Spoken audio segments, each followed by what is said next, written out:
በርግጥ ይሄ የፋኖ አባል ወይም ደግሞ አማራ ነው አይደለም እሱ ሰርጎ የገቡ ሊሆኑም ይችላሉ። ግን እንዲህ ያሉ ነገሮችን በብዛት ትሰማላችሁ ሶሻል ሚዲያ ላይ። የሆነ ሆኖ ኦኬ አንድ ሆነው ከመግለጫው ለጀምርላችሁ ብዬ ነው። ይሄ መግለጫ አውጥተው ነበር። ኦኬ መግለጫው እንዲህ ነው የሚለው የአማራ ብሔርተኝነት በራስ በቅንነት በሁለንተናዊ በውስጣዊ አቅምን በመገንባት በሀገራዊ ዲሞክራሲያዊ አንድነት ማዕቀፍ ውስጥ የህዝባችንን ህልውና በማረጋገጥ መብትና ጥቅሞችን በማስጠበቅ የሌሎች ኢትዮጵያውያንን የቡድንና የግለሰብ ኢንዲቪጁዋል ራይት ኤንድ ግሩፕ ራይት የሚከበርበት ስርዓት በማንበር በፍትሃዊና ሰላማዊ አብሮነት የሀገር ቀጣይነት ለማረጋገጥ የሚተጋ ነው። አሁን አንዳንድ ደጋፊዎች ይገቡና የዜጋ ፖለቲከኛ ነን ኢንስቴድ ኦፍ ራይት የግሩፕ ራይት ኢንዲቪጁዋል ራይት መቀንቀን አለበት ምናምን ግደለው ይላሉ። ታጋዮቹ የግሩፕና ኢንዲቪጁዋል ራይት የሚከበርበትን ትግል ወይም ደግሞ ስርዓትን ለመፍጠር ነው ይላሉ። ተከታዮቹ አቁም፣ አብዛኞቹ አቁም፣ ከ10ሩ 8ቱ አቁም። ይሄ ኢትዮጵያኒስት አይደል እንዴ አጥፋው በለው ምናምን ይላሉ። አንዳንዴ ሁላችሁንም ማለት አይደለም። በጣም ሲናገሩ አፋችሁን ከፍታችሁ የምትሰሟቸው በጣም እውቀት ያላቸው ተንታኞች አሉ። ዝም ብሎ ደግሞ ፖለቲካ ሲወራ ደግሞ ተንሸራቶ የገቡ አሉ። ምንም አያውቁ። በርካታ ቀናትን በወሰደ ጥልቅ ፖለቲካዊ ውይይት ቅንነትና ወንድማማችነትን ያስቀደመው የድርጅት መስረታ ሂደት በርካታ ምዕራፎችን ያለፈ ነው። የመግባቢያ ቃል ኪዳን ሰነድን በመፈራረም የተጀመረው ሂደት የድርጅቱን መመስረቻ ሰነድ ሕገ ደንብ በማጽደቅ እና ከፍተኛ አመራሩን በመሰየም በስኬት ተጠናቋል። እንዲህ ብለው ከፍተኛ አመራሩን ሰየሙ። አርበኛ ዘመነ ካሴ የአማራ ፋኖ ብሔራዊ ንቅናቄ ሊቀመንበር፣ አርበኛ መከታው ማሙ ተቀዳሚ ምክትል ሊቀመንበር፣ አርበኛ ሀብቴ ወልዴ ምክትል ሊቀመንበር ለወታደራዊ ጉዳዮች፣ አርበኛ ሄኖክ አዲሴ ምክትል ሊቀመንበር ለፖለቲካዊ ጉዳዮች በማድረግ ሰይሟል።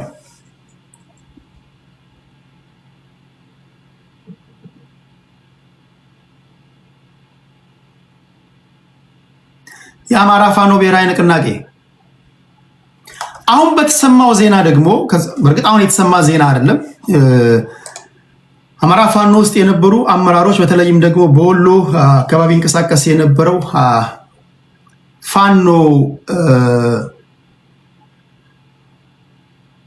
ፋንታሁን ሙሃቤ እንዲሁም ደግሞ ተከታዮቹ ከዚህ ቀደም ማስረሻ ሰጠ ገብቶ ነበረ። አሁን በጭምጭምታ ደረጃ የሚወሩ ብዙ አሉ። ከዚህ ቀደም የምክክር ኮሚሽን ሰዎች ከአማራ ፋኖ ኃይሎች ጋር እየተደራደርን ነው፣ ስማቸው ለዘላቂ ሰላም ስልን አንናገርም፣ ጊዜው ሲደርስ እንናገራለን ብለዋል። እሱ ንግግር የዛሬ 1 ዓመት ወይም 2 ዓመት ገደማ የነበረውን አስደምጫችሁ ነበር። ድጋሚ ላስደምጥ ይችላሉ ከፈለጋችሁ።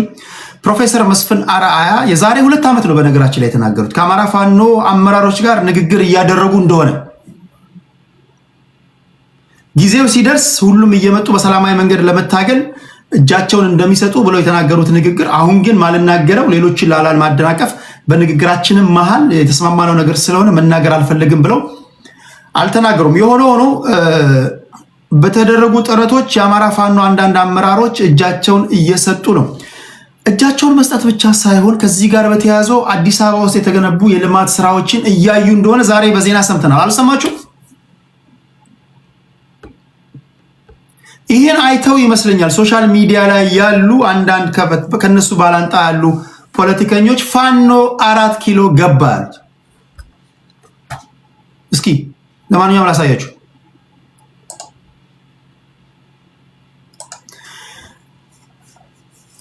ከግጭት ወጥቶ ጊዜ ለልማት ማዋል እንደሚገባ የአፋድ መሪዎች ተናገሩ። ስለገነን እናገራለሁ። የአፋድ ከፍተኛ መሪዎች ካፕቴን ማስረሻ ሰጤና ኮሎኔል ፋንታውን ሙሃቤን ጨምሮ የድርጅቱ ሌሎች ከፍተኛ መሪዎች በመዲናዋ ያለውን የልማት እንቅስቃሴ ተዘዋውረው ጎብኝተዋል። አስደምጣችኋለሁ የተናገሩትን።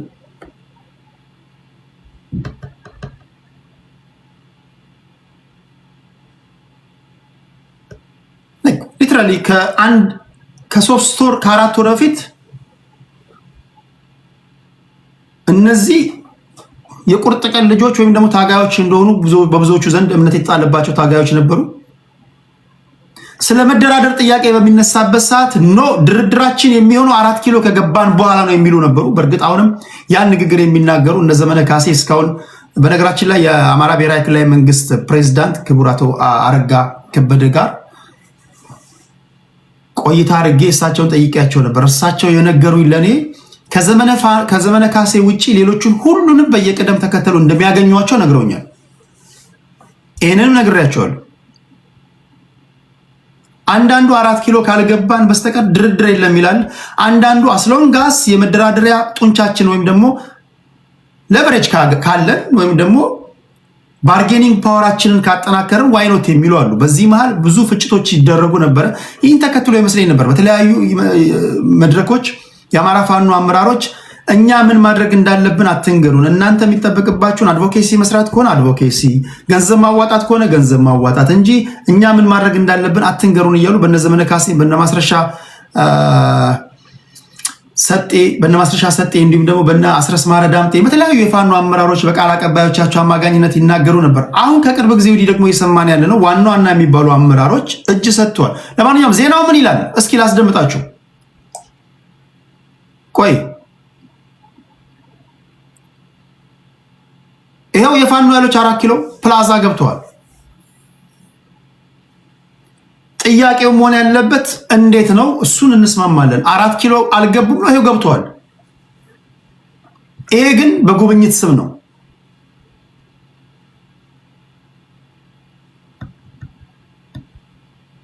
አስታውሳለሁ አንድ የፖለቲካ እያወያዩዋቸው የኦነግ የፋኖ የቲፒኤልኤፍ የምናምን ልዩ 4 ኪሎ እንገባለን ምናምን ሲሉ አንዳንዶች ለጉብኝት ከሆነ ምናምን ይሏቸው ነበር፣ ይተርቧቸው ነበር።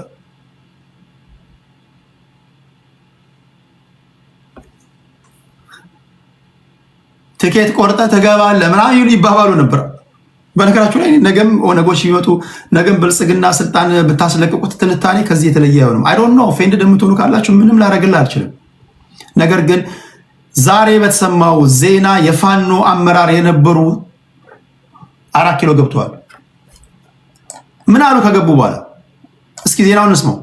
መንገድ በመምረጥ ልማት ለማረጋገጥ መስራት እንደሚገባ ተናግረዋል። ወንደ ሰናፎ ተጨማሪ አለው። በአማራ ክልል መንግስትና በአማራ ፋኖ ህዝባዊ ድርጅት አፋሕድ መካከል ህዳር 25 ቀን 2018 ዓ.ም ዘላቂ የሰላም ስምምነት መፈረሙ ይታወሳል። ይህንን ዘላቂ የሰላም ስምምነት ውጤታማ የሚያደርግ ስምምነትም ተፈርሟል። ይህንን ተከትሎም የአማራ ፋኖ ህዝባዊ ድርጅት አፋሕድ አመራሮች እንዲሁም የድርጅቱ አባላት በአዲስ አበባ ከተማ የተሰሩ የልማት ስራዎችን ተዘዋውረው ጎብኝተዋል። ከኢቲቪ ጋር ቆይታ ያደረጉ የቡድኑ ማን ያምናል ኮሎኔል ፋንታው ሙሃቤ 4 ኪሎን ይጎበኛሉ። እነ ካፒቴን ማስረሻ ሰጤ እንደዚህ 4 ኪሎን ይጎበኛሉ። ነገም ደግሞ አይታወቅም። አንፕሬዲክተብል ኢትዮጵያ ነባራዊ ሁኔታ ከተስማሙ ዋይ ኖት? ምን ችግር አለው? ከነሱ በላይ የሚያውቅ የለም አይደል? እሳቱ ላይ ያሉት እነሱ ናቸው። ከተስማሙ የአማራን ህዝብ ጥያቄ በዚህ መንገድ ነው የምናስመልሰው ብሎ ካመኑ ከሀገር ውጭ ያላችሁት እናንተ ምንድን ናንተ ተኩስ አታውቅም።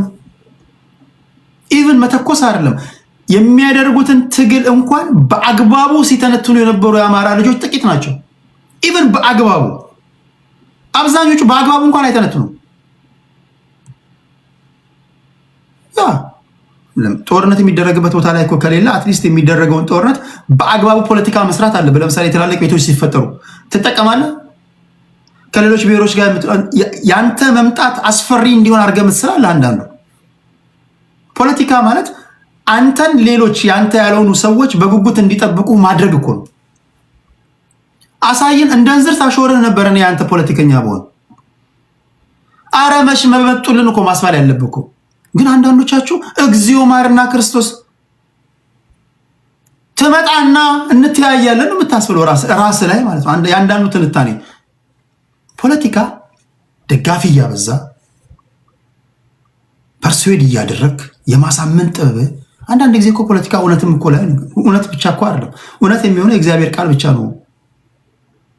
እየቀመምክ ምናምን ስጋት ያለባቸውን ስጋታቸውን እየቀረፍክ 4ም ሰው ይገኝ 20ም ሰው ይገኛችን እድል እየተጠቀምክ ከሌሎች ብሔሮች ጋር እንዴት በጋራ መኖር እንዳለብህ፣ እንዴት መፋቀር እንዳለብህ፣ ከገቡበት ችግር እንዴት መውጣት እንዳለባቸው እየተናገርክ ይሄ የተሰበረው ፖለቲካ ብለህ የምታምነው እንዴት መጠገን እንዳለብህ፣ ሀገር እንዴት ከፍ ማድረግ እንዳለብህ፣ የስርዓት ቁጥር እንዴት እንደምትቀርፍ፣ ከድህነት እንዴት እንደምታወጣ፣ የብሔር ብሔረሰቦች መብት እንዴት እንደምታስከብር እንዲህ ነው እኮ ማውራት ያለብህ። ፖለቲካ እኮ ሄደ እኮ ሌላ እኮ የለውም እኮ። ፖለቲካ ኦኬ፣ የብሔር ፖለቲካ እያራመድክ ነው። ፖለቲካ ኦሮሞ በስጋት እንዳይ ማድረግ ነው። በቃ የብሔር ፖለቲካ ውስጥ ከገባ ወይ ትግራዋይ በስጋት እንዳይ ማድረግ ጥበብ ነው። ሌላ ነገር እኮ የለውም። ባለንበት በዚህ በአንደኛው ክፍለ ዘመን ምንም እንኳን የምናራምደው የደንቆሮ ፖለቲካ ቢሆንም ኦኬ፣ ባላችሁበት የመጫወቻ ሜዳ እኔ እናንተ ብሔር ተወላጅ ቢሆን እኔ ምሳሌ የማንኪያ ብሔር ተወላጅ ነኝ። ኦሮሞም አማራውም ትግራዋይም በስጋት እንዳይ ነው እኮ የምታገለው። በስጋት ካገኝማ አጠፋኛል እኮ ለካ አንዳንዱ አናና ሱሪውን ብታስወልቆ ፓንት የለውም፣ ግን ፖለቲካ ይተነትናል። ኦሮሞን ጨርሳለሁ ይላል፣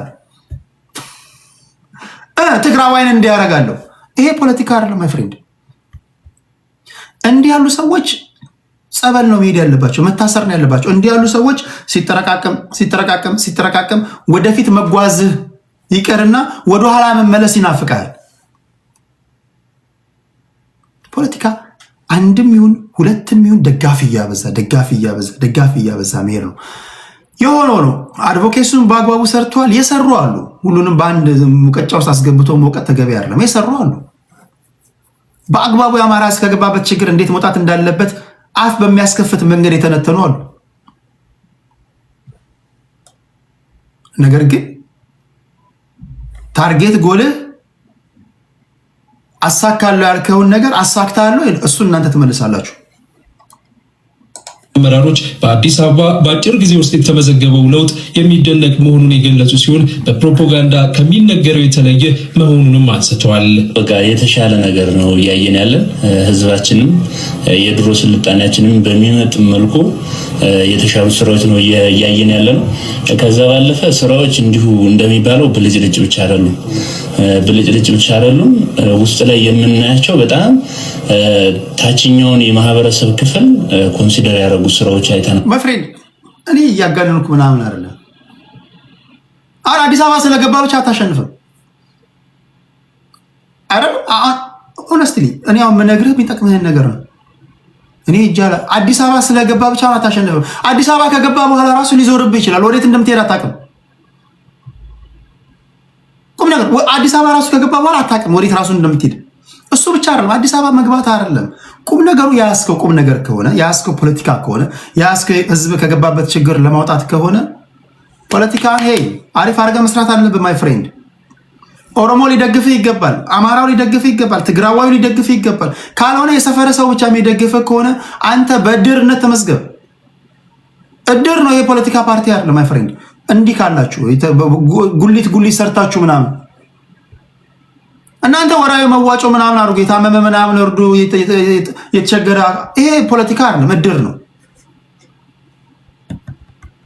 ፖለቲካ ሐሳብን መሸጥ ነው። ሐሳብን መሸጥ አለብህ ማይ ፍሬንድ። መሀል ላይ ሆኖ ያፈነገጠ ካለ ሌላውን የሚሳደብ ካለ ማሰር አይደለም ነው ማጥፋት አለብህ። ቢኮዝ ያንተን ኢሜጅ ነው የሚያበላሸው። ለምሳሌ አማራ ውስጥ ሆኖ ሌላውን የሚሳደብ ካለ ኢቭን ኦሮሞ ውስጥ ሆኖ ሌላው እንኳን የሚሳደብ ቢኖር እንኳን አንተ በበኩልህ ቢኮዝ አንተ አላማን ታውቃለህ፣ የምትሄድበትን ታውቃለህ፣ ህዝብ የገባበትን ችግር ታውቃለህ፣ እንዴት ማውጣት እንዳለብህ የምታስብ ሰው ነህ። አይደለም ተሳዳቢ ይዘህ ልትሄድ፣ አይደለም ያልገባውን ይዘህ ልትሄድ፣ የገባቸውን እንኳን በአግባቡ መመርመር አለብህ። ይሄ ምን ይነግራቸዋል? ክብራትና ክብራት ይሄው የጎበኙ ነው በብዛት ማለት ነው። ኦልሞስት እኔ ከ8 ወይ ከ9 ዓመት በፊት ነው አዲስ አበባን ማቃቴ ነበር። አሁን ግን በተሻለ መልኩ የማቃቸው ነገሮች ሁሉ በጣም ደረጃውን ከፍ ባለ መልኩ ስልጣኔያችንን በሚመጥን መልኩ ነው ተሰርተው ያገኘኋቸው። እጅግ በጣም ደስ ብሎኛል። ማለት እኛ በቃ ትግል አቆመ ማለት ነው። አዲስ አበባ ዞር ብሎ አየ። ከ9 ዓመት በፊት ነበረችን ከተማ ማቃት። አሁን ሁሉም ነገር ተለውጧል። እኛውን ይሄን ካሉ በኋላ የብልጽግና መዋቅር ውስጥ ወይም ደግሞ አማራ ከብሔራዊ ክልላዊ መንግስት ውስጥ ገብተው የስራ ድርሻ ወይም ደግሞ እንደ ብልጽግና ሆነው ይንቀሳቀሳሉ፣ ትግል ያቆማሉ። ማቀው ነገር የለም። እኔ ግን በደረሰኝ እኔ በሰማሁት ግን ፕሬዝዳንቱም ሲናገሩ እንደሰማሁት በተለይ እነዚህ እጅ የሚሰጡ የፋኖ አመራሮች ካሉ ክልል ውስጥ የሚንቀሳቀሱበትን እርሻ የሚፈልግ እርሻ፣ የንግድ ቦታ ለሚፈልግ የንግድ ቦታ፣ ገንዘብ ለሚፈልግ ገንዘብ ሰጥተን እናቋቁማቸዋለን የሚል ንግግር ሲናገሩ ሰምቻለሁ። ይሄ ንግግራቸው በብዙዎቹ ትችት አሳርፎባቸዋል። ትችቱ ምንድነው? ነፍጥ ላነሳ ሁሉ ገንዘብና መሬት የምሰጡ ከሆነ ነፍጥ ያላነሳውም እኮ ነፍጥ እንዲያነሳ ታደርጋላችሁ። ጫካ የገባውን ብቻ የምታከብሩ ከሆነ በሰላማዊ መንገድ የሚታገለውን ማታከብሩ ከሆነ እንዴት ነው የሚሆነው? በሰላማዊ መንገድ የሚታገለውም እኮ ክብር ስለሚፈልግ ወደ ጫካ መግባት ይጀምራል የሚል ጥያቄ ተነስቶላቸው ነበር።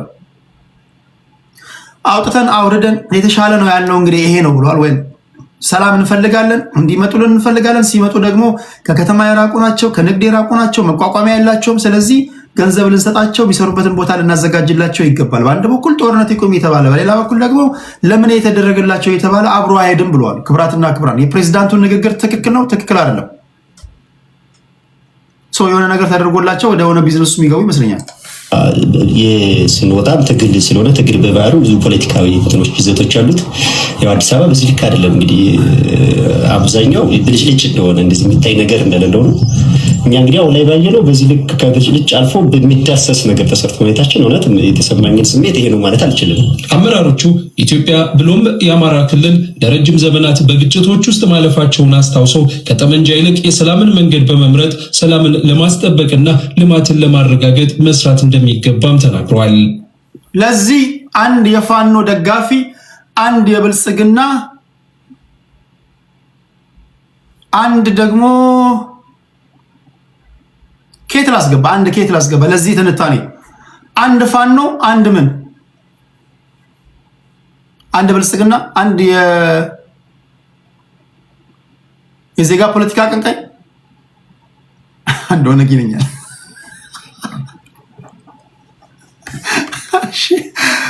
እሺ አንድ በላይ ያለ አስገባ። እሺ አንድ የብልጽግና ደጋፊ ያለ አንድ የብልጽግና እሺ አንድ ትግራይን የሚመለከት ዜና ስላለ አንድ ትግራዋይ ሳይሆን እንደዛ ሳይሆን ቲፒኤልኤፍ ትግራዊ ዛሬ ማይ ፍሬንድ አንድ ደርዘን ፓርቲ ነው ያለው። እንዴ ዛሬ አይደል የምሰማው ጠቅላላ በየጊዜው አዳዲስ ፓርቲ አለ የትግራይ ውስጥ የሚመረተው የሚፈጠረው። አማራ ውስጥ እኮ ፋኖች ተከፋፈሉ ምናምን ብላችሁ ነው እንዴ ትግራዋይ እናንተ 12 ፓርቲ አለ። እሺ አንድ የቲፒኤልኤፍ ደጋፊ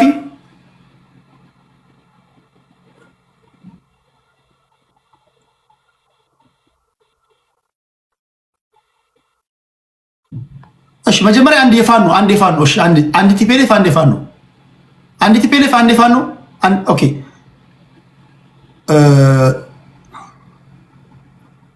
ሀራ ላስገባ። ከዛ አንድ ፋኖ ከበዳውን አንተ ፋኖ ነህ በእናትህ እያወኩ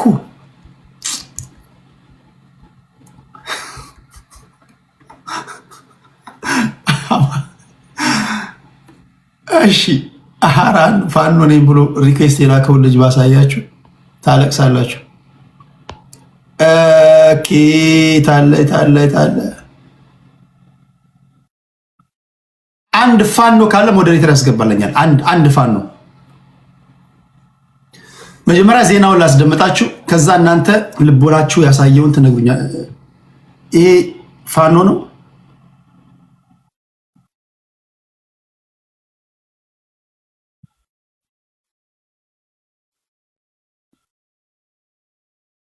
እሺ አያጅቦ ላስገባላችሁ።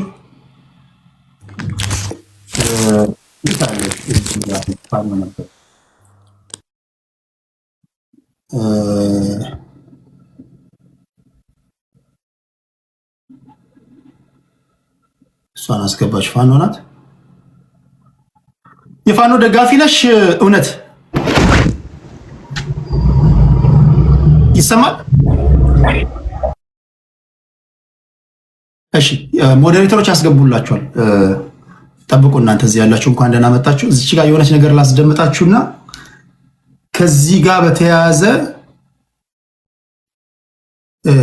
እኔ ልቦና ያሳየኝን ልንገራችሁና እነሱ ደግሞ የሚሉትን እንሰማለን። እሺ እንግዲህ በአንድ ዓመት ውስጥ ይሄን ያክል ይሄ ማህበረሰብ ከሰራው ትግል ውስጥ ደግሞ ብዙ በሺ የሚቆጠሩ ሰዎች አሉትና እነዛ ሰዎች ቢጨመሩበት ጉልበታቸውን እውቀት ጭራሽ ተማርኮ እየተናገረ ያለው እንዴ በአንድ ዓመት ይሄን ልማት ከሰሩማ ጦር ሜዳ ያሉትና ቢመጡና ቢሳተፉ በጉልበት ምናምን የት እንደርሳለን እያለ ነው። ውስዋስ ውስጥ ገብቷል ሰውየው ማለት የፋኖ እንትን ነው። በአንድ ዓመት ውስጥ ይሄን ከሰሩ በእርግጥ በኢትዮጵያ ፖለቲካ ውስጥ የታወቀ ነው፣ ሁላችሁም እንደምታውቁት ፋኖችም ሲማርኩ ኢትዮጵያ ጨለማ ውስጥ እንዳለችው ነው የመንግስት ወታደሮች ይናገራሉ። ያለና የነበረ ነው። ፋኖችም ሲማረኩ የፋኖ ትግል ጨለማ እንደሆነ ይናገራሉ። አንዳቸው ለአንዳቸው መቼስ ነፍስ አስቸጋሪ ናት። አሁን እዚህ ጋር መጥቶ በመንግስት ሚዲያ ላይ ቀርቦ ፋኖ ያሸንፋል፣ ፋኖ 4 ኪሎ ይገባል ብላችሁ መጠበቅም የለባችሁ የዋ ካልሆናችሁ በስተቀር። ስለዚህ ያለው አዲስ አበባ ነው፣ በመንግስት እጅ ነው ያለው። በቃ ትግል አቁሟል። ወደ ህይወቱ መግባት ይፈልጋል። ወደ ህይወቱ ደግሞ መግባት ካለበት ህይወቱን ሊመራው ሊያስተካክል የሚችልበትን ጥርጊያ መንገድ ነው ማስተካከል ያለበት። ይሄ ለሁላችሁም ግልጽ ነው ብዬ አስባለሁ። እሺ የሆነ ሆኖ እነዚህን ምስክርነት ሰጡ ቸው ቢጠቀሙበት ከዚህ በላይ መሄድ እንደሚችል እረዳለሁ። ይሄን ብቻ አይደለም፣ አዲስ አበባ ላይ የተሰሩት በእያንዳንዱ ክልል ኦሮሚያ ክልልም፣ ትግራይም፣ አማራም ከዚህ በላይ መስራት ይችል ነበር ማለት ነው። ምክንያቱም በውጊያ ውስጥ የሚወድሙትን ነገሮችን ለመንገር ያው ለቀባሪ ማርዳት ነው የሚሆነው። ምክንያቱም አብዛኛው ሁሉም ነው በአንድ በኩል በሚገኝ በምኞትም አይሆንም፣ በአንድ ወገን ፍላጎትም አይሆንም። ሁሉም ለህዝብ አስባለሁ፣ ለህዝብ ነው ዋጋ የምከፍለው ብሎ እዛ ጋር የምታዩት ኮሎኔል ፋንታውን ሙሃባ ናቸው። የሚያስብ ህዝብ ነው የማስተዳድረው ብሎ የሚያስብ መንግስትም ጭምር ለግጭት ቆርጠን ህይወት ለመስጠት ህይወት ለመክፈል ህይወት ለማስከፈል የታገልነውን ያህል ለሰላም ሁሉም ቁርጠኛ ሆኖ ራሱን ከተመለከተ በአጭር ጊዜ ውስጥ ከዚህ የበለጡ ስራዎችን በሁሉም የሀገራችን ክፍሎች ይሰራሉ የሚል ተስፋ አለ። ከጦርነት ምንም የሚገኝ ነገር ትርፍ የለም፣ ውድመት ብቻ ነው። የተሳሳቱ ፕሮፓጋንዳዎችን ውድቅ የሚያደርጉ መሆናቸውን የአማራ ፋኖ ህዝባዊ ድርጅት አፋሕድ የውጭ ጉዳይ መምሪያ ኃላፊና የስራ አስፈጻሚ አባል ማስረሻ ሰጤ ገልጿል። እኛ ገብተንም ሳይገባኑ በጥናቶቻችን አጀንዳም ጭምር እየተጠለፍ እነዚህ በቃ ይበቃል፣ ከዚህ በላይ አይጨመርስም። ፕሮቮክ የሚያደርጉ ነገሮችን ስንጠቀም ነበር። ቅርስ ወደመ፣ ቅርስ ጠፋ፣ ታሪካዊ ቦታዎች ጠፉ። በአጭሩ የአዲስ አበባ ልማት ሲሰራ ይላል ማስረሻ ሰጤ። አንዳንዶቻችሁ ያተዛዝባል። ትግል ላይ ያለ ካፒቴን ማስረሻ ሰጤ ትሉት ነበረ። እጁን ሰጥቶ ወይም ደግሞ በሰላማዊ መንገድ እታገላለሁ ሲል ካፒቴኑን ተዋችሁና ማስረሻ ሰጤ ብላችሁ እያላችሁ ብቻ መጥራት ጀምራችኋል። ሲታገል ካፒቴን ትጨምራላችሁ፣ ማዕረግ ትጨምራላችሁ። በቃኝ ሲል ደግሞ ማዕረግ ታጎላላችሁ። ይሄ ትክክል አይደለም። ስለዚህ ትግል ላይ በነበረ ሰዓት ተጠሩበት በነበረው ስም ጠራለሁ። ካፒቴን ማስረሻ ሰጤ ትግል ላይ እያለን እንቃወም ነበረ። ምክንያቱም እንቃወምበት ምክንያት ምንድን ነው? ቅርሶች ወደሙ፣ አዲስ አበባ ወደ ጨለማ እየሄደች ነው፣ ሰላምና መረጋጋት የለም እያለን እኛ ልማቱን እንቃወም ነበር። አሁን ግን መተን እንደውም ቅርሶች የበለጠ አማረባቸው፣ ደመቁ፣ ተደነቅን። ጫካ ያሉትም መተው ምን አለ ይሄን እድል ባገኙ ብሎ ተናግሯል። ክብራትና ክብራን ባጭሩ ምን ለማለት ፈልጌ ነው? የአማራ ፋኖች የዛሬውን ጉብኝት አስመልክቶ ምን ታዘባችሁ? ለወዳቸው አድረው ነው? ገንዘብ ተከፍሏቸው ነው? ወይስ አይናቸው ያየው ነገር መካድ ስላልቻሉ ተማርከው ነው? በዚህ ሁኔታ ሌሎቹ ይመጣሉ ወይስ ያልገቡትም ወደ ጫካ ይገባሉ? ምን ትላላችሁ? ከበላይ በቀለ ወያ ጀምራለሁ። ክብራትና ክብራን እዚህ ያላችሁ ሰዎች በላይ በቀለ ወያ አለ፣ ሀራ አለ፣ በቀድሞ ስሙ አፍሪካ ዩናይትድ ነው፣ አያጅቡ አለ፣ ሰሎሞን አለ። አዲስ ሰሎሞንና አዲስን ሁለቱን ዛሬ ነው ማያቸው። እስኪ ትንታኔያቸውን እንሰማለን። እነሱ የሚሉትን ወደ እናንተ አስደምጣችኋለሁ፣ አቀርባለሁ። ማይክ ቀይራለሁ ከዚህ ጋር ወደዛ ጋር ለእናንተ እንዲሰማችሁ። በላይ በቀለ ወያ ምን ትላለህ? እሺ መጀመሪያ ሰላም ብያለሁ ሁላችሁንም፣ ቴዲ አንተንም፣ ሁላችሁም እዚህ ቤት ውስጥ ያላችሁ ከውጭም ያላችሁ። ይሰማል ድምጼ? ይሰማል። እሺ እኔ የምለው ቴዲ እዚህ ያላችሁ ይሰማችኋል? የበላይ ድምጽ ለኔ ይሰማኛል። ቀጥል። እሺ እኔ እንደ አስተያየት የምሰጠው ወደ ይሄ ህዝባቸውን የመረጡ ሰላምን የመረጡ ሰዎች ተማረኩ፣ እጅ ሰጡ የሚለው አመለካከት ቢቀር ባይ ነኝ እኔ እንደ ግለሰብ። ለምን እነዚህ ሰዎች ሲመጡ ሁኔታ ገብቷቸው አካሄዱ ልክ ያልሆነ ሀዱን የሳተ ትግል እንዳለ ገብቷቸው የሰላምን አማራጭ መርጠው የመጡ ስለሆኑ ልክ እንደመማረክ ልክ እጅ እንደመስጠት የሚወራ ወሬ ባይኖር አሪፍ ነው። ለመሰለ እኔ ነገ ዘመነ ካሴ መጥቶ እኔ ህዝቡ እንዲያገለግል ነው የምፈልገው። እኔ ምሬ ወዳጁ መጥቶ ህዝቡ እንዲያገለግል ነው የምፈልገው። ምክንያቱም እዚህ ሀገር ላይ በፖለቲካ የትም ቦታ ብሞት ሬሳ የሚያገለግለው ጌመሮችን ብቻ ነው። እኔ ያወቅኩት ይሄን ነው። አንድ የገባኝ እውነት ወይ ጌመር ነው የምታገለግለው ወይ ትግል ውስጥ የሌለ ሰው ነው የምታገለግለው እንጂ የነዛ ሰዎች እናትና አባት በምን አይነት ሁኔታ ውስጥ እንደሚኖሩ ላንተ አይገባም። ለምን እኔ በዚህ መንገድ ውስጥ ለምሳሌ አብሮኝ ባይወለዱ የብሔር ተወላጅ ባይሆኑም እኔ ብዙ ጓደኞችን አጥቻለሁ። ገባ ቢቸግረኝ የሚያግዙኝ ሐሳብ ቢያጥረኝ የሚያግዙኝ በጣም ብዙ ሰዎችን አጥቻለሁ። ስለዚህ ጦርነት ምንም ነገር ስለማይፈይድ ህዝባቸው ችግር ገብቷቸው መጣን ትግሉ ለምሳሌ እኔ አሁን ዛሬም እኮ እናገራለሁ እኔ የትግሉ አነሳስ ጦርነት ምንም አይፈይድም ስትል እኚህ ሰዎች ለመዋጋት ወደ ጫካ የገቡት ለምንድን ነው? ዝም ብለው ነው ኮዝ ሳይኖራቸው ነው የገቡት? እሱን እኮ ነው የምነግርህ። አሁን እኔ እኮ አምንበታለሁ እኮ እኔ እኮ ታግዬበታለሁ አይደል እንዴ? እኔ ታስሬበታለሁ ተገርፌበታለሁ እኮ። መነሻው ልክ ሊሆን ይችላል መነሻው ሀዲዱን ሲስት ግን ልክ ነው በቃ ማቆም አለብን። እኔ ሀዲዱማ ይኸውልህ አንደኛ አሁን እኔ እኮ ባለፈውም እየተወራ ነበር እዚህ ቤት ውስጥ ለምሳሌ ለአማራ ህዝብ ነው የምታገለው የሚል የራሱን ህዝብ የሚረሽን የአማራ ተማሪዎች እንዳይማሩ የሚያደርግ መምህራኖችን በብልጽግና ስም የሚገል የመንግስት ሰራተኞችን የሚያግት ይሄ ለህዝብ መታገል አይደለም። ሚሊሻ አርማ በታኝ ምን እያለ ልክ ያልሆነ ህዝቡን መቀቅመቅ ውስጥና ገበሬው እንዳያርስ እንዳይዘራ እንዳይበላ ገባ የሚያደርግ ምክንያቱም አሁን ሶሻል ሚዲያ ላይ የሚያወሩት አያውቁትም። ለምሳሌ እነዚህ ሰዎች ትግሉስ ገብተዋል ሞክረዋል ገባ ትግሉስ ገብቶ ሞክረው ግን ያውቁታል። ብዙዎች ሶሻል ሚዲያ ላይ የሚያወሩት ግን ገብተውበትም አያውቁትም። ሰው ውሸታሞች ይላሉ ካርዲዎች ይላሉ። እነሱ እኮ አያውቁም እኮ እዛ አካባቢ እኮ ተገኝቶ እኮ አያውቁም። ጦርነት ያለበት ቦታ ተኩስ ያለበት ቦታ እንደውም መድፍ ምናምን ያለበት ቦታ ሊገኙም አይፈልጉም። እናትና አባቶቻቸው ራሱ የ90 እና የ80 ዓመት እናትና አባታቸውን ራሱ ከጦርነት ቀጠና አስወጥተው እነሱ ያሉት ሰላማዊ ቦታ ነው። ህዝቡ ግን እየታወከ ነው። ህዝቡ መብላት አቅቶታል፣ መነገድ አቅቶታል። በየሳምንቱ መንገድ ዝጋ ነው። በየሳምንቱ ቤትን ዝጋ፣ በየሳምንቱ ንግድ ቤትን ዝጋ ነው። ይሄ ሁሉ ነገር ገባ ለህዝብ መከራ ማምጣት እንጂ ለህዝብ መፍትሄ ማምጣት አይደለም። እነዚህ የገባቸው ሰዎች መጡ። ሲመጡ ደግሞ ያዩትን ነገር መሰከሩ። ስለዚህ እንደዚህ የሚመሰክሩ ሰዎች ልክ እጅ እንደሰጡ እንደመማረክ ሳይሆን እንደውም ለህዝብ የቆሙት እነዚህ ናቸው። ለምን መሰለ እኔ አሁን ዛሬ ትላንትና ጦርነት ውስጥ በእርዳታ መልኩ ብሳተፍበትም በለው ስንል ነበር። ያ ሁሉ አልቆ ግን ዛሬ እንግዲህ ሰላም ወርዷል በእነሱ መካከል። ያቺ እናት ግን ዛሬ የሚያግዛት የለም። በዛ ጦርነት ውስጥ ልጇን ያጣች 2-3 ልጅ ያጣች ገባ ከየትኛውም ብሔር ይሁን። ስለዚህ አሁን ዛሬም ጦርነት ነው የሚጎሰመው። ጦርነት መጎሰም ማቆም አለበት ብዬ ነው የማስበውና ጦርነትን ትቶ ለኔ ጀግና ማለት ጀግና ወደ ጦርነት የሚሄድ ሳይሆን እንደውም ከጦርነት ወደ ሰላም ሐሳብ የሚመጣ ነው። ለምን ጦርነትማ 3000 ዓመት እኮ የኢትዮጵያ ታሪክ እኮ አለን እኮ አይደል? እሱ አልገባ ብሎን የዛሬ 3 እና 4 ዓመት ተዋጋን። እሱም አልገባ ብሎን አሁንም እየተዋጋን። ከጦርነት ግን መውጣት አለብን። ለምን መብላት አለብን፣ መስራት አለብን፣ ሀገር መልማት አለባት ለትውልድ። እኔ ቴዲ ባለፈው ነግሬሃለሁ። ይሄ ትክክለኛ ታሪኬ ነው። ይሄን ጨለማ ያንጋልኝ ወለ እኔ ጓደኛዬ ቤት ሲሄድ እንዴት እንደምታምር ልጅቷ 12ኛ ክፍል ናት። የኔ በስራዬ አድናቂ ናት። ስሟን መጥቀስ ካለብኝ ማምጣት እችላለሁ። እና ሰራተኛ ሁና ያገኘዋት የደባርቅ ልጅ ናት ልጅቷ። ለምንድነው እንደዚህ ብላ እኔን ነገረችኝ። ሳውራት እንደው የኔ ጓደኛዬ የሱ ሚስት ራሱ የሚከጅላት ነው የሚመስለኝ። በጣም የምታምር ልጅ ናት ገባ። በዛ ላይ ደግሞ ጎበዝ ተማሪ ናት። 12ኛ ክፍል ናት። ትምህርት ግን ትታ የት ነው ያለችው? አሁን ሰራተኛ ናት ያለችው። ብዙዎች ሴቶች ለሴተኛ አዳሪነት ለክለብ ቤት ለምን የሚደረጉት በጦርነት ምክንያት ነው።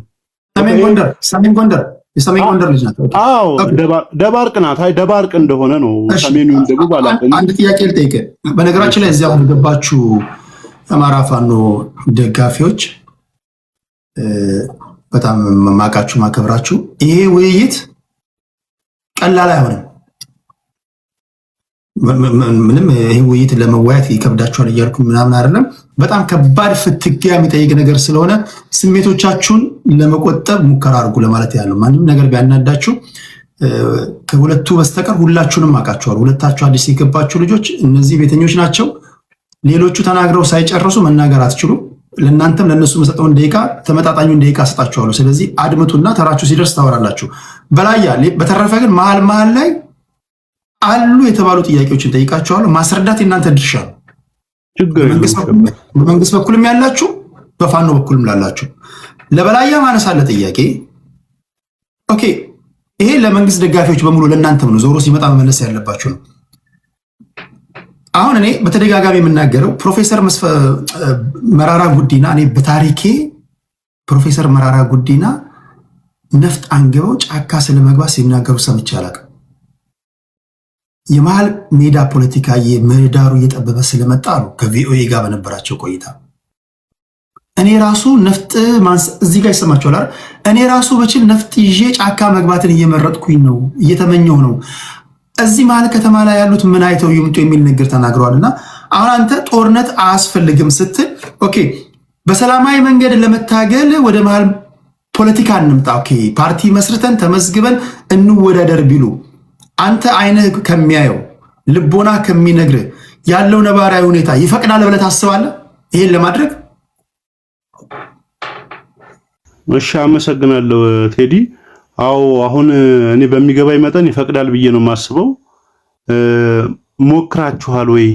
ይሄ ጥያቄ ያለባችሁ ሰዎች ወይንም ሌላ አካሎች ሞክራችኋል ወይ ወደዚህ ለመምጣት ብዬ ነው የማስበው። ሁለተኛ ደግሞ ጦርነት ውስጥ እኔ ስላሉት ሰዎች አይደለም እያወራሁ ያሉት። ጦርነትማ የገቡም እኮ አሁን እየተመለሱ ነው አይደለ? ጦርነትማ በቃ ተበድያለሁ ተገፍቻለሁ ካልክ እኔም እኮ ነገ እኮ በግል እንኳን ብበደል ሂጄ በቃ ማድረግ ያለብኝን አደርጋለሁ። ሰው እኮ ነው አይደል እንዴ? ግን ሰዎች ደግሞ ከጦርነት ይልቅ ሰላምን ሲመርጡ ከጦርነት ይልቅ ለመሰለ ከኔም ካንተም ቴዲ ከኔም ካንተም እዚህ አሁን ገስቱ ውስጥም ይሁን ለሰዎች የመጨረሻ ጥያቄ ነው። በላይ ልክ ነህ። ኦኬ ምን ያርጉ? ለምሳሌ እነ ዘመነ ካሴ ነፍጣችሁን አዘቅዝቃችሁ ጦርነት አቁማችሁ ኑ ስትላቸው እሺ ከመጡ በኋላ ምን ያርጉ? እሱ እንድትነግረኝ ነው የፈለኩት። እሺ አመሰግናለሁ። ከመጡ በኋላ ምን ያርጉ ሳይሆን እኔ እኮ ኑ እያልኩ አይደለም። አሁን እኔ ጣሪም አይደለም ሰዳጅም አይደለም። ዛሬ ላይ ኑ አይደለም እያልኩ ያለሁት ቢያንስ እንኳን ያሉበት ቦታ ላይ ለህዝብ የሚጠቅም ነገር መስራት አለባቸው። ለምሳሌ የገዛ ሶስት ሴቶችን አንተ ያየ ነው አለምነሽ ካሳነሽ አጸዱን የገዛ ህዝባቸውን የብልጽግና ሰላይ ናቸው ብሎ መግደል፣ መምህራንን መግደል፣ ተማሪዎች ትምህርት ቤት የነሱ ህልውና አለ ተብሎ እንዲረጋገጥ ትምህርት ቤት ተማሪዎች እንዳይማሩ ማድረግ፣ ተማሪዎችን መግደል፣ ይሄ ለሚታገሉለት ህዝብ ጸር እንደመሆን ከዚህ በላይ እንትን ትልቅ የአማራ ህዝብ ስቃይና ሰቆቃ የለም። ለምን አሁን እዚህ ውስጥ ሌሎችም አሉ ስለ አማራ ሶሻል ሚዲያ ላይ የሚታገሉ አሉ አይደለ? እነሱ ልጆቻቸውን እያስተማሩ ነው። የሰው ሀገር ነው ያሉት። የእነሱ እናትና አባታቸው በነገራችን ላይ ከጦርነት ቀጠና ውጭ ነው ያሉት። ገባ? ስለዚህ ሌላው የአማራ ህዝብና ወጣት እዛ አካባቢ ሂዶ ማለቅ አለበት ወይ መሞት አለበት ወይ? እሺ ይሁን፣ ጦርነት ከመረጡ ይምረጡ። ቢያንስ እንኳን ለሚወዱት ህዝባቸው እንታገላታለን ላሉትን ህዝብ ባለመጉዳት እንጂ እያወቀው እኮ ነው ፖለቲካውን።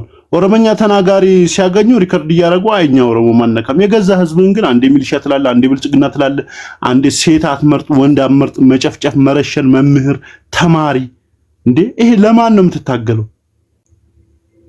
ስለዚህ ፖለቲካው ራሱ ያልገባቸው ሰዎች ናቸው ብዬ ነው የማስበው። ግን ከምንም በላይ ከዛ ውስጥ የወጡ ለምሳሌ ጀግኖች እኮ ናቸው። እንትን ፋንቶም ሙአቤ ማን ነው የሚጠራጠረው ሰው አለ እንዴ? ጀግና ሰው እኮ ነው።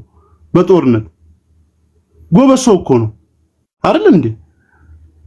ከኛ በላይ ጦርነት ውስጡ ገብቶ ያለውን ሁኔታ የሚያውቅ ሰው እኮ ነው። አሁን ለሱ ማስረዳት የሚችል ሰው አለ? አንተ ልክ አይደለም የሚል ሰው ካንተ በላይ ጦርነት ውስጥ ነው ያለው የሚል ሰው ብቻ ነው። ምክንያቱም እሱ ከኛ በላይ ውስጥ ያለውን ነገር ያውቀዋል እንዴ?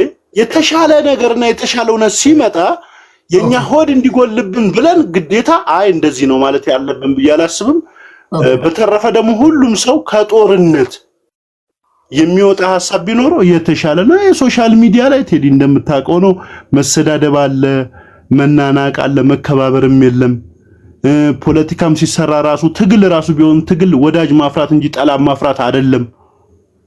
ከዛ ይልቅ ግን ከጫካ ውስጥ መጥተው ወደ ሰላም የመጡ ከጦርነት ወደ ተሻለ ነገር የመጡ ለህዝባቸው የተሻለ የሚያስቡ ናቸው። ምክንያቱም የአማራ ህዝብ የሚያስፈልገው ሰላም ነው፣ ምግብ ነው፣ ንጹህ ውሃ ነው። እንጂ ጥይትና መገዳደል አይደለም። እኔ የማስበው እንደዛ ነው ዛሬ ላይ። ቴንክ ዩ። እሺ በላይ በቀለ ወያ 6 ደቂቃ ተጠቅመሃል።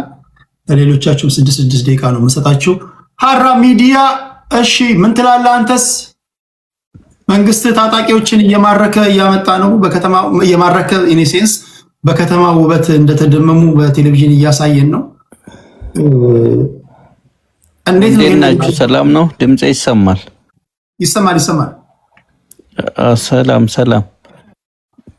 አዎ እናንተ የምትሰሙኝ እኔም ማልሰማችሁ፣ እናንተ የምታዩኝ እኔ የማላያችሁ ሁላችሁን ሰላም ብያለሁ። የቴዲ የአዲስ አበባ ኮሪደር ልማት በተመለከተ ይሄን የጽንፈኛ አጀንዳ ታምጣ ብያ እንዴ ተጣልተን አልነበረም? ትዝ ይላል።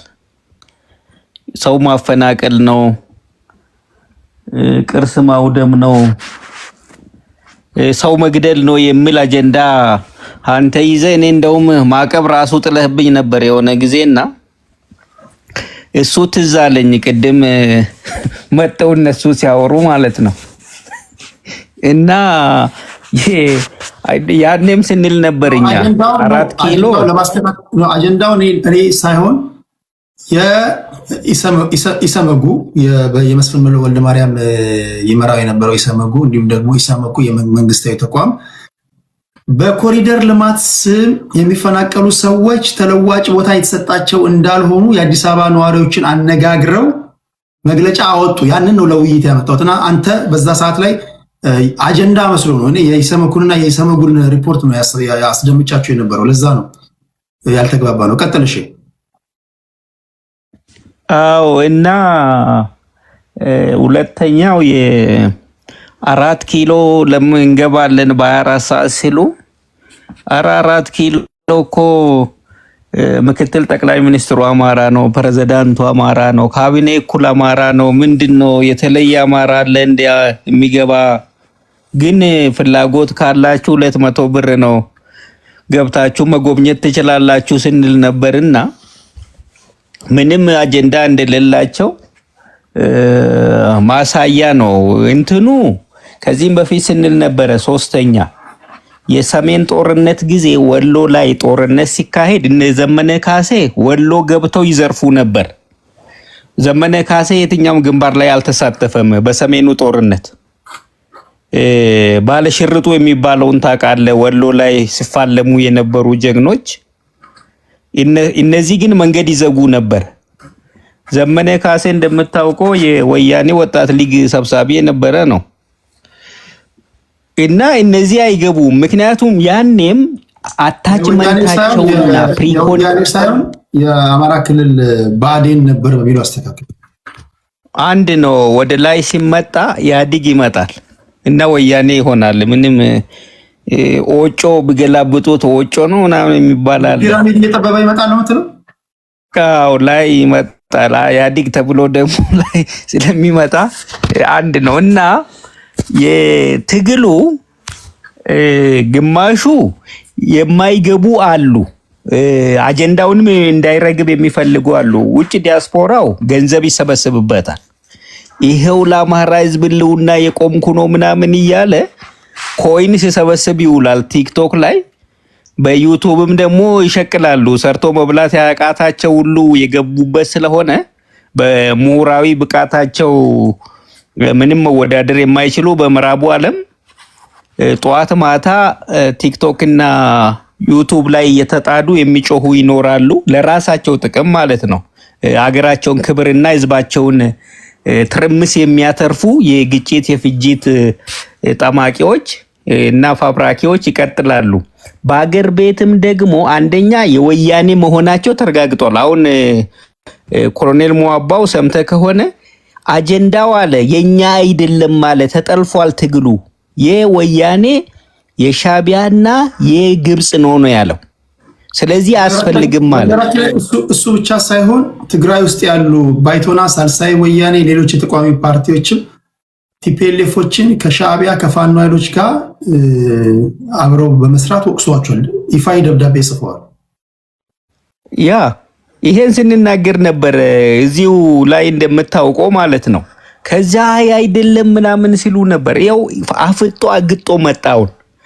ኢቭን ኢፍ ያ ብቻ አይደለም የኢትዮጵያን ስም የሚጠሩትን እስክንድርን እና ሌሎችን መጠራረግ ነው የጀመረው። ይሄ የወያኔው ግሩፕ የጽምዶ ፋኖ አሁን የተመሰረተው የጽምዶ ፋኖ ነው የሚባለው በመሰረቱ እንጂ የአማራ ፋኖ አይደለም። አሁን አዲስ የተመሰረተው የነ ዘመነ የሚመራው ማለት ነው።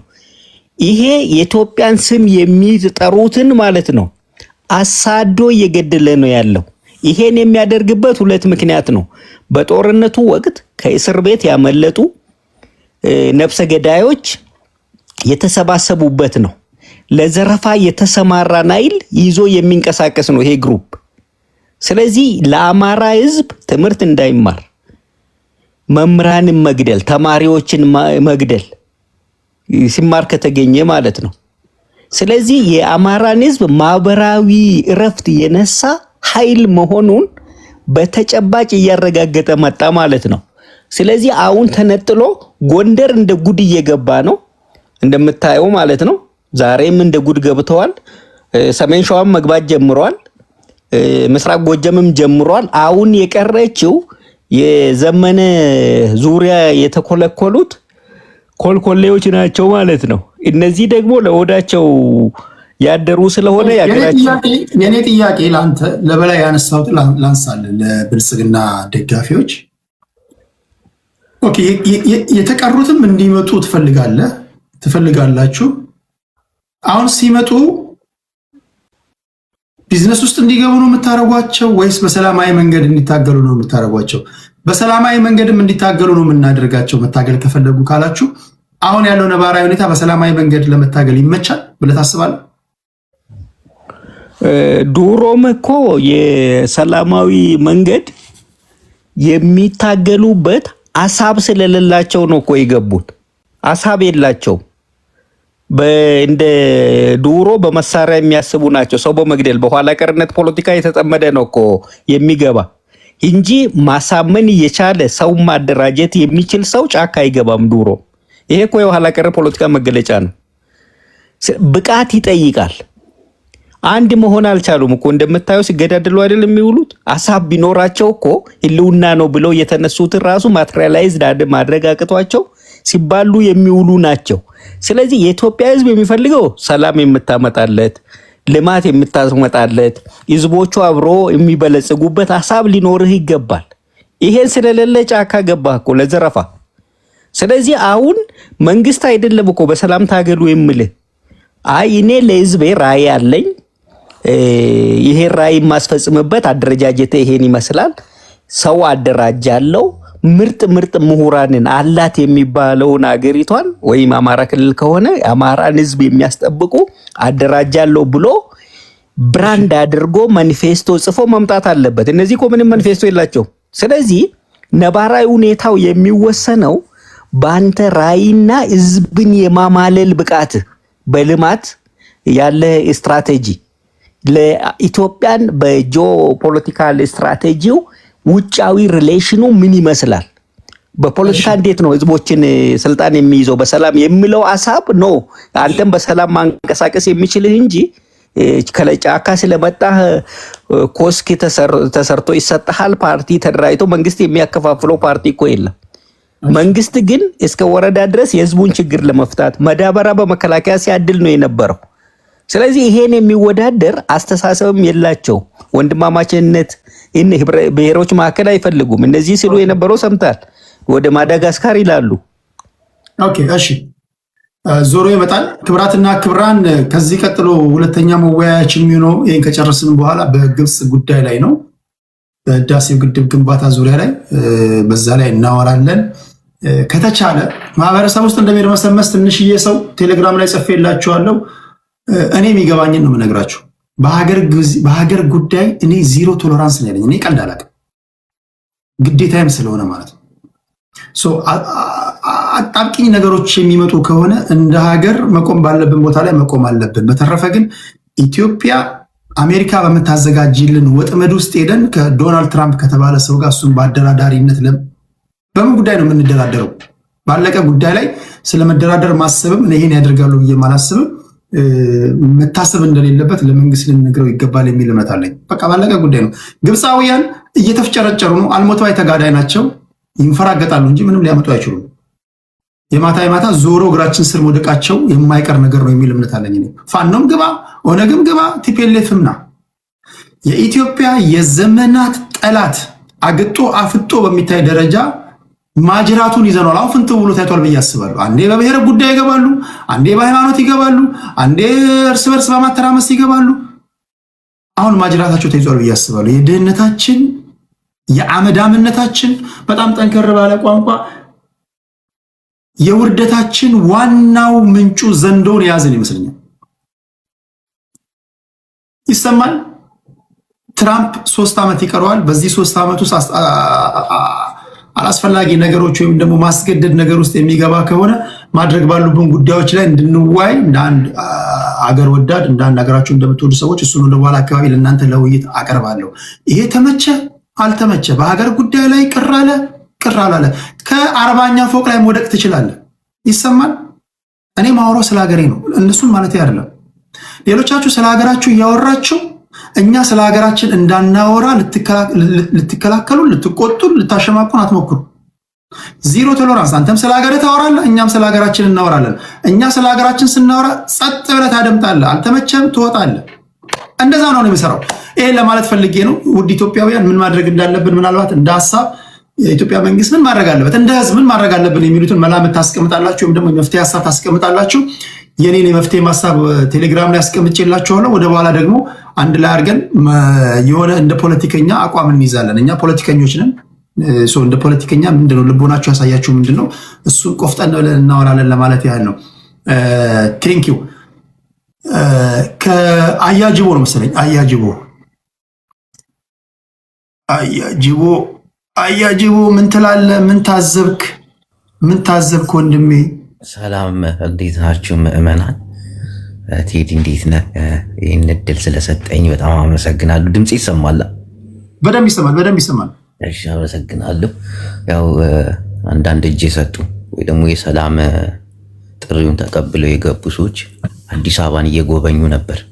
በሚያሳፍር ሁኔታ እንደ ሕፃን ልጅ ብልጭልጭ ነገር አስገርሟቸውና ተደንቀው ብዙ ሲያወሩ እንደነበረ ሰምቻለሁ። ይህ ደግሞ ልክ አይደለም ባይ ነኝ። መጎብኘት ያለባቸው አዲስ አበባን ሳይሆን ደብረ ብርሃንን፣ ወሎ አካባቢ ሐይቅ ላይ የተፈናቀሉ አማራዎችን ነበር መጎብኘት ያለባቸው። ከዛ አይደል የመጡት ማለት የአዲስ አበባ ብርቅርቅ ነገሩ ለነሱ ምንድን ነው? ለምሳሌ ኦነግ መጥቶ አዲስ አበባን ቢጎበኝ በአዲስ አበባ ቢደነቅ ለበርካታ ዓመታት ጫካ እንደነበረ አውቃለሁ። ወደ 50-40 ምናምን ዓመት 4 ኪሎ እንገባለን ብለው ነበር አይደል? እነዚህ ታጋዮች ትግል ላይ በነበሩ ሰዓት አሁን ገብቷል። አልገቡም። ገቡ እኮ 4 ኪሎ ገቡ። በፍጹም አልገቡም። እንዴት ገቡ የሚለው ነው እንጂ ጥያቄው 4 ኪሎ ከገብቶ ጎበኙ አይደል? በፍጹም አልገቡም። እነዚህ ሰዎች ለጉብኝት ነው የሄዱት። ገባኝ። ለጉብኝትም ቢሆን ገብቷል። አልገቡም። መግባትና ጉብኝት እኮ ይለያሉ። እውነት እንነጋገር ከተባለ ኖ እኔ የምልህ 4 ኪሎ እንገባለን ብለዋል። 4 ኪሎ እንገባለን ብለዋል። ለምን ለፖለቲካዊ ጉዳይ ይሁን ለስልጣን እሱ ሌላ ነገር ነው። ትንቢት ተፈጽሟል አልተፈጸመም? የሚገቡት እኮ የአማራን ጥያቄ ለመመለስ እኮ ነው። ለምሳሌ የተፈናቀሉ ደብረ ብርሃን ላይ አማራ እንደተፈናቀለ ታውቃለህ። እየተራበ እንደሆነ ታውቃለህ። ግን ገበሬው ማረስ እንደማይችል ታውቃለህ። ከማንም በላይ በተደጋጋሚ ፕሮግራም ሰርችበታል በነገራችን ላይ እና ይሄ ነገር እኮ እጅ ሰጡ ሰላም መጣ ሊባል አይቻልም እኮ። እነዚያም ባለጌዎች ናቸው። መጀመሪያ መጎብኘት ያለባቸው ህዝባቸው ነው። ያው መንግስትን ማሳየት የሚፈልጉ ማለት እነሱ እውነት ታጋይ እውነት እጅ ሰጥተው ለሰላም ተቀባይ አዲስ አበባ መጎብኘት ሳይሆን ከወሎ አይደል የመጣው ከሸዋ አይደል የመጣው። ለምን ሸዋ ወስዶ መንግስትን አያስጎበኘውም? ያለውን ረሃብ ገበሬው እኮ ዋና ከተማው መጎብኘታቸው ምንድነው ችግሩ? ዋና ከተማው መጎብኘታቸው ምንድነው ችግሩ? የአማራ ጥያቄው እኮ ከተማ መጎብኘት አይደለም እኮ አርሶ አደሩ ጥያቄው እንዲመለስለት ተፈናቃይ ወደ ቦታው እንዲመለስ ረሃብ እንዲጠፋ እንዲማሩ ነው እንጂ አሁን ለምሳሌ አማራ ክልል ላይ እየተማረ አይደለም እየተገደሉ ነው። ፋኖ የተቆጣጠረው ከተማ አለ? አንተ በምታውቀው ከተማ አለ? የቱን ከተማ ተቆጣጥረው ነው ህዝቡን የሚገለው ህዝቡን እንዳትማሩ የሚለው? የቱን ውሸት እኮ ነው የሚወራው። እና እነዚህ ሰዎች ከዛ ከመከራ ከዛ ከሰቆቃ ቦታ እስከመጡ ድረስ ከተማ መጎብኘት ሳይሆን ህዝባቸውን ማሳየት ነበር ያለባቸው አይደል? እውነት ታጋዮች ቢሆኑ እውነት ለሰላም ለዛ ህዝብ እየታገሉ ከሆነ እኮ ደብረ ብርሃን ወስዶ መንግስትን ማስጎብኘት እኮ ነው እንጂ መንግስት እነሱን ጠርቶ አዲስ አበባ ማስጎብኘት አይደለም ትልቁ ነገር። ያን ስህተት ነው። በቃ ለሆዳቸው የተገዙ ሰዎች ናቸው። አማራን የካዱ ሰዎች ናቸው። ግልጽ ነው። ሲታገሉለት የነበረውን ትግል እኮ በፋኖና በቲፒኤልኤፍ እና በሻቢያ በግብጽ ተጠልፈዋል ያሉ ሰዎች ናቸው እኮ። ለበርካታ ዓመታት ግብጽ ነበር ስትዘውር የነበረው 3-4 ዓመት እንዳመራር ቁጭ ብሎ ይሄን አያውቅም ማለት ነው። አሁን እንዴት አይኑ ተገለጠለት በቲፒኤልኤፍ እንደሚመራ ይሁን። ሁለተኛ ነገር ደግሞ አማራ ሰፊ ህዝብ ነው ወይ በቁጥር ብናየው አንደኛ ወይ ሁለተኛ።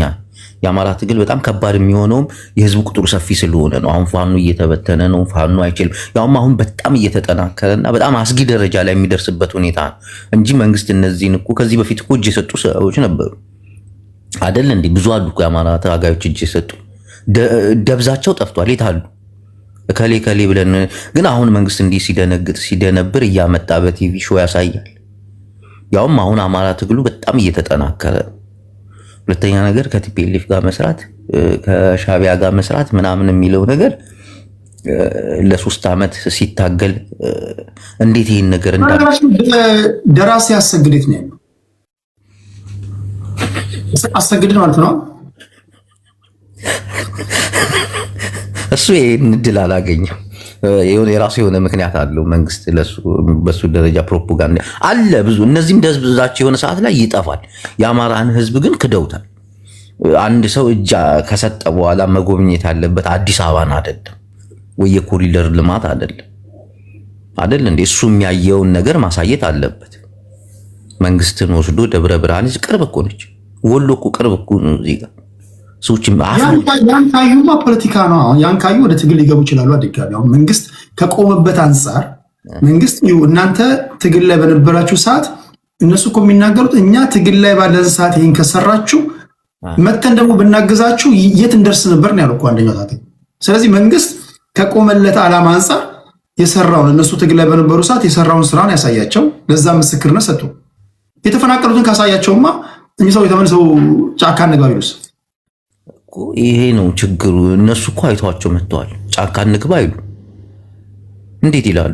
ከዛ ቦታ እኮ ነው የመጡት። ከተፈናቀሉት ከሞቱት ማረስ ከማይችሉት አይደል እንዴ? የኢትዮጵያ መከላከያ ሰራዊት እኮ ግማሽ በግማሽ ያለው አማራ ክልል እኮ ብዙ ከተሞችን ተቆጣጥሯል እኮ አብይ አህመድ።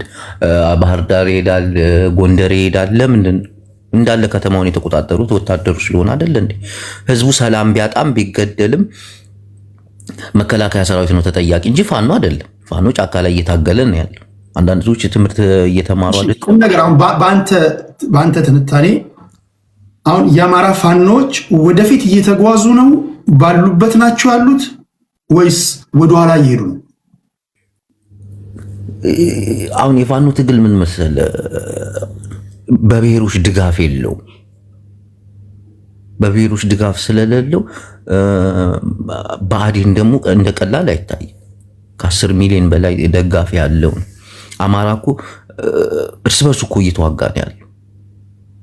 ከሚሊሻው ጋር ከአድማ በታኙ ከልዩ ኃይሉ ጋር እየተዋጋ ነው ያለው አይደል እንዴ? አማራን እኮ የጠለፉት እኮ ብዙዎች ናቸው እንጂ አማራ በጣም ሰፊ ህዝብ እኮ ነው። አማራ እንደ አማራ አንዱ ነው ቢታገል አይደለም ብልጽግናን አፍሪካንም እኮ አስቸጋሪ ነው። መናቅ የለብን። በዚህ አጋጣሚ አማራ መደራጀት ከጀመረ ስንት ዓመቱ ነው? እውነት እንናገር እስቲ። መታጠቅ የጀመረው እኮ በትግራይ ጦርነት እኮ አይደል? አብይ አህመድ ማርካችሁ ታጠቁ ብሏቸው አይደል እንዲያስታጠቃቸው። የትግራይ ጦርነትን ከታዘብክ እኮ ታንከኛም ነበር እኮ። ታንክ ማርከው እኮ ታንክ ፊቱን አዙሮ ይታኮሱ ነበር፣ በመድፍ ይታኮሱ ነበር። የሰለጠኑ እኮ ናቸው። አማራ እኮ የሰለጠነ ተዋጊ አይደለም እኮ። ያውም ጀግኖች ናቸው በዚህ ደረጃ የሚዋጉት ከድሮን ጋር ከምን ጋር። በመድፍ ሲዋጉ አይተታቃለ ፋኖች ትልቁ መሳሪያቸው እኮ ብሬን እኮ ዲሽቃ እኮ ነው። ከዛ ውጭ እኮ አይዙም። ልምዱም ትምህርቱም የላቸው፣ ስልጠናም አልወሰዱ። ስለዚህ አሁን የመጨረሻው ጥያቄ አሁን ባለው ነባራዊ ሁኔታ ፋኖ ቅድም በአዲስ መልክ አደረጃጀታቸውን የተመረጡ አመራሮችን ስናገር ነበር። ፋኖ ምን ነው የሚባል የሚችለው? ተሸንፏል ነው ወይስ ተጠናክሯል? ጭራሽ ተጠናክሯል ነው የምንችለው? አሁን የፋኖ ትግል ምንድን ነው የሚባለው? አሁን ተጠናክሯል። አሁን በጣም በሚያስፈራ ሁኔታ መንግስትን በሚያስደነግጥ ሁኔታ ምክንያቱም ወደ አንድ መጡ። አሁን የታወቀ ነገር ነው። እንደ ሰፈር ጎረምሳ እዛም ተቧድን የምታረገው ነገር አይደለም። አሁን የጦር አመራር አለው ተዋቅረዋል እንዳለ ሙሉ ጦሩ የሚመራው አሁን በጄኔራል ስሙን ጥራለኝ ብርጋዴር ጄኔራል ተፈራ ማሞ ነው ጦሩ እንዲመራ የተደረገው። አሁን ወጥ የሆነ አቋም እያዙ ነው። ይሄ ደግሞ መንግስትን ያስፈራል። ቢያንስ 4 ኪሎ እንኳን ባይገቡ 4 ኪሎ ደግሞ ህዝብ አይወስንልህ፣ ሁሉም ብሔረሰብ ሳይፈቅድልህ መግባት አችልም። ይሄንን ሁሉም አማራ ማወቅ አለበት። ግን ከክልላቸው ጠራርገው ያውጡታል። አሁን በቅርቡ አሁን በያዙት አንድነት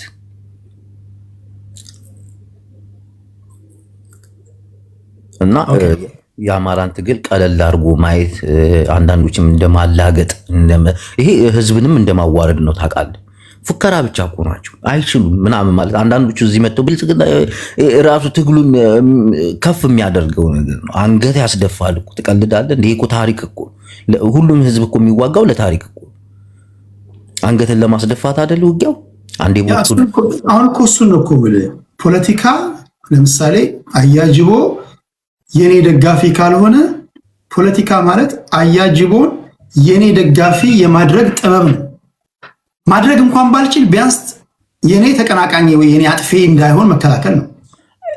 አንዳንዴ አማራ ትግል ውስጥ እኮ የምታየው እኮ በግድ እንደባደብ የሚሉ ናቸው። በግድ ጠላቱ ነን። አንዳንድ ሁሉንም ማለት ያደርጋል ሲናገሩ አፋቸውን ከፍታችሁ የምታደምጧቸው ተንታኞች አሉ። ህዝቡ ከገባበት ችግር እንዴት ማውጣት እንዳለባቸው የሚያውቁ ነገር ግን በቁጥር ትንሽ ናቸው፣ የተደፈቁ አሉ። አንዳንዱ ግን ኢትዮጵያ ውስጥ አንዳንድ ጊዜ የት አካባቢ እንደሚኖር ከማውቃቸው ብሔር ጋር ሁሉ ጸብ በዳቦ ይፈልጋል። እና ለዚህ ቴዲ ሚዲያ ላይ ያለው አማራ አይደለም እንዳለ እኔ ከሊ እንትን ነው ብዬ እነግርሃለሁ። አማሮች አይደሉም። አማራ ከሆኑ ትክክለኛ አማራ አክቲቪስቶች ከሆኑ ማውራት ያለባቸው ስለ ዘመነ ካሴ ወይ ደግሞ ስለ መሪ ወዳጁ ሳይሆን ስለ ህዝባቸው ስለሚራበው እዚህ የሚመጡት የሚያወሩት ዘመነን ደጋፊ ነን ይለዋል፣ የእስክንድር ደጋፊ ነን ብለው ሲጨቃጨቁ ሲሰዳደቡ ነው የሚውሉት። ህዝባቸውን ረስተውታል። እነዚህ ውሸት አማራ አይደሉም። ሲጀምር አማራ የሚያስፈልገው አሁን የአመራር ችግር ወይ ደግሞ ስለ አመራሩ እንድትሰዳደብለት ሳይሆን ስንቱ ነው ተፈናቅሎ በድሩን የሚሞተው ስንቱ ነው ገበሬው ማረስ። ይሄን የአማራን እስቲ ቆይ ሰቆቃና ችግር የሚያወራ አንድ ሰው አይተታቃል? አሁን እኮ ትግሉም ወደፊት እንዳይሄድ የሚያደርገው እኮ ይሄ ነገር እኮ ዓለም እንዲያቆም አማራ ተርቦ የሚበላው አጥቶ ብሎ የሚያወራ አይተታቃል? አማራ በድሮን ሞተ ተብሎ ሲዘገብ እሪ ሲሉ አይተታቃል? የሉም እኮ ጦርነት እንዳለ ራሱ አይመስላቸው። አንዳንዴ ጦርነት የአማራ ክልል ውስጥ ያለ አይመስልም። በትግራይ ጦርነት ከታዘብ ከትልቅ እስከ ትንሹ ስለ አመራር ሳይሆን የሚያወራው ስለተጎዳው ህዝብ፣ ስለሞተው ህዝብ ቪዲዮ ቢፈልግ ቴሌግራም ላይ ገብተህ እስቲ የአማራ ወጣቶች ተረሽነው ብዙ ፖለቲካ እኮ መስራት ትችላለህ። ያ ነገር አንዳንዴ እንደ ሽንፈትም ይመስላቸዋል። አማራ ሞተ ብሎ ማውራት ስንት ወጣት ነው አላየም? ቴሌግራም ላይ ተደርድሮ እንዲተረሽነው አይተሃል? እርግጠኛ ነኝ አይደል? ያንን እንኳን አንድ ቀን ሲያወሩ አታይም። በትግራይ ጦርነት አይታል፣ ሁሉም ይሰራበታልና የአማራውን ትግል የያዙት በተለይ ሚዲያ ላይ የያዙት አማራ አይደሉም። ለጥቅምና ለዝና ነው። ራሳቸውን ሲያወሩ ራሱ እኔ እያሉ ነው ያወሩት። እኛ ያደራጀናቸው ፋኖች ለምሳሌ አሁን አማራ ኪላን መጥቀስ እንችላለን። በቀደም አሁን የተደራጀው አንድ የሆኑት የቲፒኤልኤፍ ተላላኪዎች ናቸው። የኛ ፋኖች አሉ፣ ትክክለኛ ፋኖች በስም የማይታወቁ ስማቸው ትክክለኛ ፋኖች። እነሱን እንደግፍ። እነማን? የሰው ልጅ ትክክለኛ ፋኖ አሉ እንደግፍ ይባላል። ብዙዎቹ አብዛኞቹ ስታያቸው አማራ አይደሉም። ወንድም የአማራ ኪላ አዜብ መስፍናት አንድ አማራ ብላ ደብሯት በዋትሳፕ ግሩፕ ያደረጃቻቸው። ይሄ ታዲያውን ለአማራ ያገባዋል ብለህ ታስባለህ? ማስረጃ አለ? አዎ ላክልኝ። ዋትሳፕ ግሩፕ ላይ እግዚአብሔርን የሆነ ሰዓት ላይ ደብሯት በዋትሳፕ ግሩፕ ነው አንድ አማራ ብላ አሰበ። እኔ እልክልሃለሁ ምንም ችግር እና ለአማራ አሁን አዲስ ታይምን ብታየው ለአማራ የሚቆም አይደለም። ከአማራ ህዝብ ይልቅ ሰቆቃ ለእስክንድር ነጋ የሚጮህ ነው። እግዚአብሔርን የአማራውን ትግል የያዙት አማራዎች አይደሉም። በቃ አይደለ የሰው ልጅ መናገር ሲችል አሁን አማራ ኪላ ሲናገር የብሽሽቅ ፖለቲካ ነው። እንዲያርገን እንዲበልተን እንዲቆርጠን በዚህ መተን በዚህ ሄደን ደግሞ አንዳንድ ጎጦችን ይጠራል። ያ እውቀት አይደለም። በቢስቲማ በኩል አድርገህ ባጣዬ ወርደን ምናምን ይሄ የፖለቲካ እውቀት አይደለም። ሰፈርን ማዳረስና መጥራት ስለ አማራ ህዝብ አንድ ቀን ስለሞተው ህዝብ አውርቶ አያውቅም። እግዚአብሔርን የአማራን ትግል ወደኋላ ያስቀሩት የአማራ አክቲቪስቶች እዚህ ሚዲያ ላይ ያሉ ሌቦች ናቸው። አምሮባቸው ነው የሚመጡት፣ ዝንጥ ብለው ነው የሚመጡት። የከፋቸው አይመስልም። አገራቸው ጦርነት ያለ እውነት የአማራ ልጆች ቢሆኑ እንዲያደርጋሉ እንደ አማራ ክልል አይተሃል? ግን አንተ ደብረ ብርሃን ላይ ተራ ቲክታከሮች አይደል እንደሚረዷቸው አፈር መስለው አሁን ለዛ ህዝብ እዚህ መቶ መኮፈስና መጎረር ጥሩ አይደለም። አመሰግናለሁ። ሲደርሰኝ ደግሞ እንደገና ገባለሁ። ሁሉንም እያዳመጥኩ ቴንክ ዩ አያጅ ቴንክ ዩ ከልብ ነው የማመሰግነው። ስለ ሁሉም ስለ ትህትናው ስለ ፖለቲካ የትንታኔ ከልብ ይገርማል። ሁላችሁም ታፕ ታፕ አድርጉን ያለውበት ቦታ ላይ ይሄ ቤት ስድብ እስካልሆነ ድረስ ሂስህን ጸጥ ብለህ የምትውጥበት ነው። መንፈራገጥ የለ መጮህ የለ። ሂስ ወይም ደግሞ የተተቻችሁ ሰዎች ደግሞ በሚቀጥለው በመሰጣችሁ እድል ደግሞ አለን የምትሉትን ዱላ ታሳርፋላችሁ፣ በፖለቲካዊ ቋንቋ ማለት ነው። እየሰማችሁን ስላላችሁ ከልብ ነው የምናመሰግነው። አደይን ኦፍ ዘ ዴይ ሁላችንም የአንድ ሀገር ዜጎች ነን። በሀገራችን ውስጥ በሚደረግ ፖለቲካ ነው እያወራን ያለ ነው። ማን አለ እንደኛ እድለኛ? ይሄን ያላገኘ ስንት አለ እኮ። እኛ እኮ እንደ ፋኖ እንደ ቲፒኤልኤፍ እንደ ኦነግ እንደ ብልጽግና ሆነን እኮ እያወራን እኮ ነው። ፖለቲካውን እየቀደድን ነው፣ እየተጫወትን ነው። የሀገር ጉዳይ ደግሞ ሲመጣ ሁሉንም ተረን እጅ ለእጅ የምንያያዝ ህዝቦች ነው። ከዚህ በላይ እድለኝነት የለም። ይሄን ያላገኙ ብዙዎች አሉ። ለራሳቸው አጨብጭቡ ለማለት ያለው ክብራትና ክብራን። ከአያጅቦ በኋላ ወደ ሶሎሞን እንሄዳለን። አመሰግናለሁ ቴዲ። ለቤት እንግዳ ነኝ። እኔ ገባለሁ ግን ገስት ገብቼ አላውቅም። ተመልካቾችንም አድማጮችንም ሁላችሁም ሰላም ብያለሁ። ይቅርታ መንገድ ላይ ነኝ። የመኪና ድምፅ ካረበሸ መናገር እችላለሁ ከፈቀድኩ። ድምፅ ጥራት የለውም። ድምፅ አዎ ትራንስፖርት ውስጥ ነው ያለሁት። እንድናገር ከፈቀድክልኝ መናገር እችላለሁ። ድምፁ የሚረብሽ አሁን ያለበት ቦታ አይደል? ኦኬ አመሰግናለሁ ቴዲ። ተመልካቾችን ሁሉ ሰላም ብያለሁ። በነገራችን ላይ እኔ የፋኖም የብልጽግናም ደጋፊ አይደለሁም። ግን እንደ አስተያየት ስጥ ካልከኝ የፋኖ አመራሮች እጅ የሰጡ በሰላማዊ መንገድ ለመታገል ወደ መንግስት የገቡ እጅ የሰጡ ሰዎች የብልጽግናን የልማት ጎበኙ የሚለው ነው አጀንዳው፣ ትልቁ አጀንዳና እኔ መጎብኘቱ ከአያጅቦ ጋር እስማማበታለሁ። ሲጀምር እኔ የልማቱ አድናቂ አይደለሁም። ልማቱ ድሃን አፈናቅለህ ድሃን ከቦታ አስወጥተህ የተደረገ ልማት ለኔ ልማት ነው ብዬ ለመቀበል አልችልም። ምክንያቱም የሚቀድመው ስራ አጥን ህዝብ ስራ መስጠት፣ የተራበን ህዝብ ማብላት፣ የኑሮ ውድነቱን ማረጋጋት የሚቀድሙ ብዙ አገራዊ አጀንዳዎች አሉ። ገብቷል? ይሄ ብልቅልቅ ይሄ መንገድ ስለተሰራ መብራት ስለበራ አይደለም። ገብቷል? ልማት ለኔ እሱ አይደለም። ስራ አጥ ህዝብ በጣም በዝቷል። አሁን ብልጽግና ሀገሪቱን ከተረከበ ጀምሮ ያለው የስራ አጥ ልዩነቱ ምንድነው ብለህ ስታስብ የት ጋር ደርሰናል እንዴ?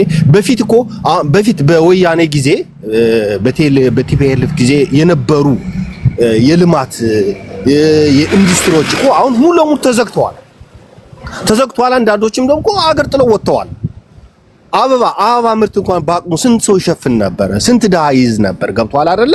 ሶዛት አሁን የመንገድ ብልቅልቅነት የመንገድ ስራ ኮሪደር ምናምን የሚባለው ይህ አርቲፊሻል አካሄድ 130 እና 140 ሚሊዮን ህዝብ ያማከለ አይደለም። አዲስ አበባ ነገ የጥቂቶች መኖሪያ እንጂ የብዙሃን መኖሪያ አይደለችም። ገብቷል አይደለ? እኔ የራበኝ መንገድ ባይለኝ ምን ትርጉም አለው? ገብቷል አይደለም? ለኔ ጀግና ምለው ፋብሪካ ከፍቶ የስራ አጥነቱን ሲቀርፍልኝ፣ የተራበ ወገኔን ሲያበላልኝ፣ የኑሮ ውድነቱን ሲቀንስልኝ እኔ ላመሰግን እችላለሁ። ገብቷል አይደል? እኔ የራበኝ መንገድ ቢሰራ ጥያቄ ልጠይቅ፣ ከዛ በኋላ አንተ በፈለከው መንገድ ትመልሳለህ። እሺ። በኢትዮጵያ ታሪክ አዲስ አበባን እንደዚህ ዘመን ለመጎብኘት ድምጽ ይሰማኛል። ኦኬ፣ ለምሳሌ አሁን ተሰሩ የምትላቸው የ4 ኪሎ ነው፣ ከዛ ፍሬንድሺፕ ነው፣ እንጦጦ ፓርክ ነው። እነዚህ ብቻ በአመቱ መጨረሻ የአንደኛው ገቢ ለሌላኛው ለግንባታ እንዲውል የተደረገ ባለሳሳት ቁጥሩ ኮመንት ላይ ታድሱ ትችላላችሁ። በአመቱ ብቻ ከ7 ቢሊዮን ብር በላይ መሰብሰብ ችለዋል እነዚህ ሰዎች ማለት ነው። ይሄ እንዲሁ ዝም ብሎ የተሰራ ልማት ነው ወይስ የቱሪስት መስህብ ሆኗል? ኢቭን ኢትዮጵያውያን ራሱ ወደ ሀገራቸው ሲሄዱ እየገቡ እየከፈሉ ትኬት እየቆረጡ የሀገራቸውን ባህል አንዴ እዚህ ጋር አንድ የሚል አድርገውና ከዚህ አንፃር ሳይተዋል ወይ? ለምሳሌ በኢትዮጵያ ታሪክ እስከዛሬ ድረስ እኛ ማናቃቸው ቅርሶቻችን የት እንደነበሩ አናውቅም። የተፈሪ መኮንን እኔ በጣም ማከብራቸው መወዳቸው ንጉስ ናቸው። የእሳቸው መኪናዎችን የምታዩት ነው። 4 ኪሎ እኔ በዘመኔ ገባለሁ ብዬ አስቤ አላቅም። ማናችሁ ማስባችሁ የምታውቁ አይመስለኝም። ታሪኮቻችን ተሰንደው ስተዋቸው ለትውልድ የሚቀመጥ ነገር ነው። የገንዘብ ማምጫም ነው። እነዚህ እነ ፍሬንድሺፕ የሚባሉ 4 ኪሎ የሚባሉ ቤተመንግስት የሚባሉ ነገሮችን እንደዚሁ በዋዛ የምታዩቸው ነገሮች ናቸው ወይስ ራሳቸውን በቻሉ መንገድ ለሌሎችም የስራ ዕድል የፈጠሩ ወይም ደግሞ ገቢ የሚያመጡ ግንባታዎች ናቸው ብለን የምታስበው? ከዚህ አንፃር አይተዋል። ዛሬ አዲስ አበባ ሰው በነገራችን ላይ ከዚህ ቀደም ዲያስፖራዎች ሲሄዱ እኔ እስከማውቀው ድረስ አዲስ አበባ ላይ ጊዜ ያሳልፋል የሚል ዲያስፖራ ነው የገጠመኝ አቅም። ዛሬ ግን የአዲስ አበባ ልጁን፣ የሐዋሳ ልጁን፣ የናዝሬት ልጁን፣ የአዳማ ልጁን አዲስ አበባን ሳትጎበኝ አዲስ አበባን ሳታይ የሚወጣ ኢትዮጵያዊ አለ ብዬ አላስብም። ገንዘቡን እዛ ሳያወጣ ይህንስ እንዴት ነው የምታዩት? ዛሬ አዲስ አበባን እንደ ትላንትናውና እንደ ትላንት ወዲያ ነው የምታዩት አዲስ አበባን ወይስ ለማየት የምታጓጓ ወይም ደግሞ ውብ አገር ሆናለች፣ ውብ ከተማ ሆናለች? ከዚህ አንፃር አይተከዋል ወይ? እስኪ ምናልባት ምንም እንደ ልማት አላየውም ስላልክ ነው። እንደፈለክ የመመለስ መብት የተጠበቀ ነው። አመሰግናለሁ ቴዲ፣ አመሰግናለሁ። አሁን አዲስ አበባን የመጎብኘት ያለ መጎብኘት አይደለም። ዲያስፖራ መጥቶ ሊጎበኘው ይችላል። አገሩ እንደ ሌሎች እንደሚያያቸው አገሮች ብልቅልቅ ብላ ሳይ ሊደሰት ይችላል። እሺ አይደለም፣ ያኮ አይደለም ቴዲ፣ ያደለም ገብቷል አይደለም? ስንት የተራበ ስንት ስራ አጥ ባለበት አገር ያንን ገንዘብ ከዛ ላይ ኢንካም ከማውጣትና ከመስራት ለምንድነው ፋብሪካ ከፍቶ ስራ አጡን ህብረተሰብ? ለምሳሌ አንድ ምሳሌ ልንገር። በአመት ዩኒቨርሲቲዎቻችን አዲስ አበባ ላይ ይጨምራል። የተራበላቸው አዲስ አበባ ላይ ከተሳሳትኩኝ ታርሙኛላችሁ። የተራቡ ሰዎች ወይም ደግሞ አቅመ ደካሞች ይመገባሉ። መመገቢያ ተቋማቶች አሉ። በታሪክ ላይ ሰምቼ ማላውቀው ማለት ነው። ቀዳማዊ አፄ ኃይለ ሥላሴ ከዚህ ቀደም የዞሩ በአመት አንዴ ምናምን ይመግቡ ነበር። እሱን አውቃለሁ። በኢህአዴግ ጊዜ አላውቅም፣ በደርግ ጊዜ ሰምቼ አላውቅም በታሪክ። አሁን ግን አቅመ ደካማ የሆኑ በሙሉ ሄደው የሚመገቡበት፣ ወላጆች ምግብ ከሌላቸው ልጆቻቸውን የት ልመግብ ብለው እንዳያስቡ ሄደው የሚመገቡበት ቦታ አለ። እሱንስ እንዴት ታወራ? ቴዲ ምን አለ መሰለህ፣ እኔ እንደገባኝ ከሆነ ልንገር። እኔ በነገራችን ላይ ይሄን የምገባ ፕሮግራም የሚለው ከንቲባ ታከለ ማን የሚባል ሰው እሱ ነው ያስጀመረው። በተለይ ይሄን ከንቲባውን በዛን ሰዓት ላይ ሳላመሰግናቸው አላልፈው ነገር ነውና የምገባ ፕሮግራም የሚለውን ነገር ተማሪዎችን ነው አቅመ ደካማ የሆኑ ተማሪዎችን የምገባ የሚለውን ያስጀምሩት እሳቸው ናቸውና ትልቅ ክብር አለኝ ለዚህ አድራጎታቸው። በነገራችን ላይ የአዲስ አበባ ሕዝብ ከ11 ሚሊዮን እስከ 10 ሚሊዮን ይሆናል ተብሎ የሚገመት ሕዝብ ነው። ገብቷል። በቀን 3 ጊዜ በልቶ ያድራል የሚለውን ህዝብ ደግሞ ቤቱ ይቁጠረው። ገብቷል አይደል? ቤቱ ይቁጠረው። ያንን ህዝብ ለምሳሌ የአዲስ አበባ ህዝብ ብዛት 10 ሚሊዮን ነው ብለ ብንገምት ቢያንስ 6 ሚሊዮኑ ወይ 4 ሚሊዮኑ በቀን 2 ወይም 3 ሊበላ ይችላል። ቀሪውን ህዝብ መንግስት የመመገብ አቅም አለው ወይ? እየመገበው ነው ወይ ብለ ስታስብ ኖ አይደለም። ጥቂቶችን ለፎቶሾፕ ሊመግብ ይችላል፣ ብዙሃን ግን አይመግብም። እውነት ለመነጋገር ይሄ አካሄድ ደግሞ እስከ መጨረሻው አስኬድን። የምገባ ፕሮግራም እኮ አንድ የሆነ ሰዓት ላይ ሊቆም ይገባል። ገብቷል። ሰው በራሱ ሰርቶ በራሱ እየኖረ ራሱ ሊመግብ ይገባል። እስከ መቼ ነው መንግስት የሚደጉም? መንግስት እኮ ለምሳሌ ነዳጅ ይደጉም ነበር አለ። አሁን አልቻልኩም አቆምኩ አለ። ገብቷል አይደል? ነገም እኮ ሊቆም ይችላል ቴዲ፣ ሊቆም ይችላል። ይሄ አይደለም። ይሄ የፖለቲካ ጨዋታ ነው። ገብቷል አይደለም? ያን ያክል ህዝብ 4 ሚሊዮን 5 ሚሊዮን የአዲስ አበባ ህዝብ መንግስት ይመግባል ብትለኝ እኔ ለመቀበል ያዳግተኛል።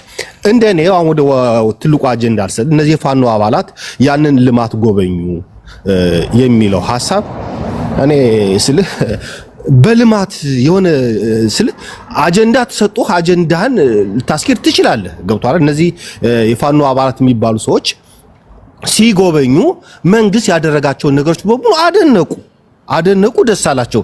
ግን እኮ አንዲት ስህተት እኮ አላወጡ። ገብቷል።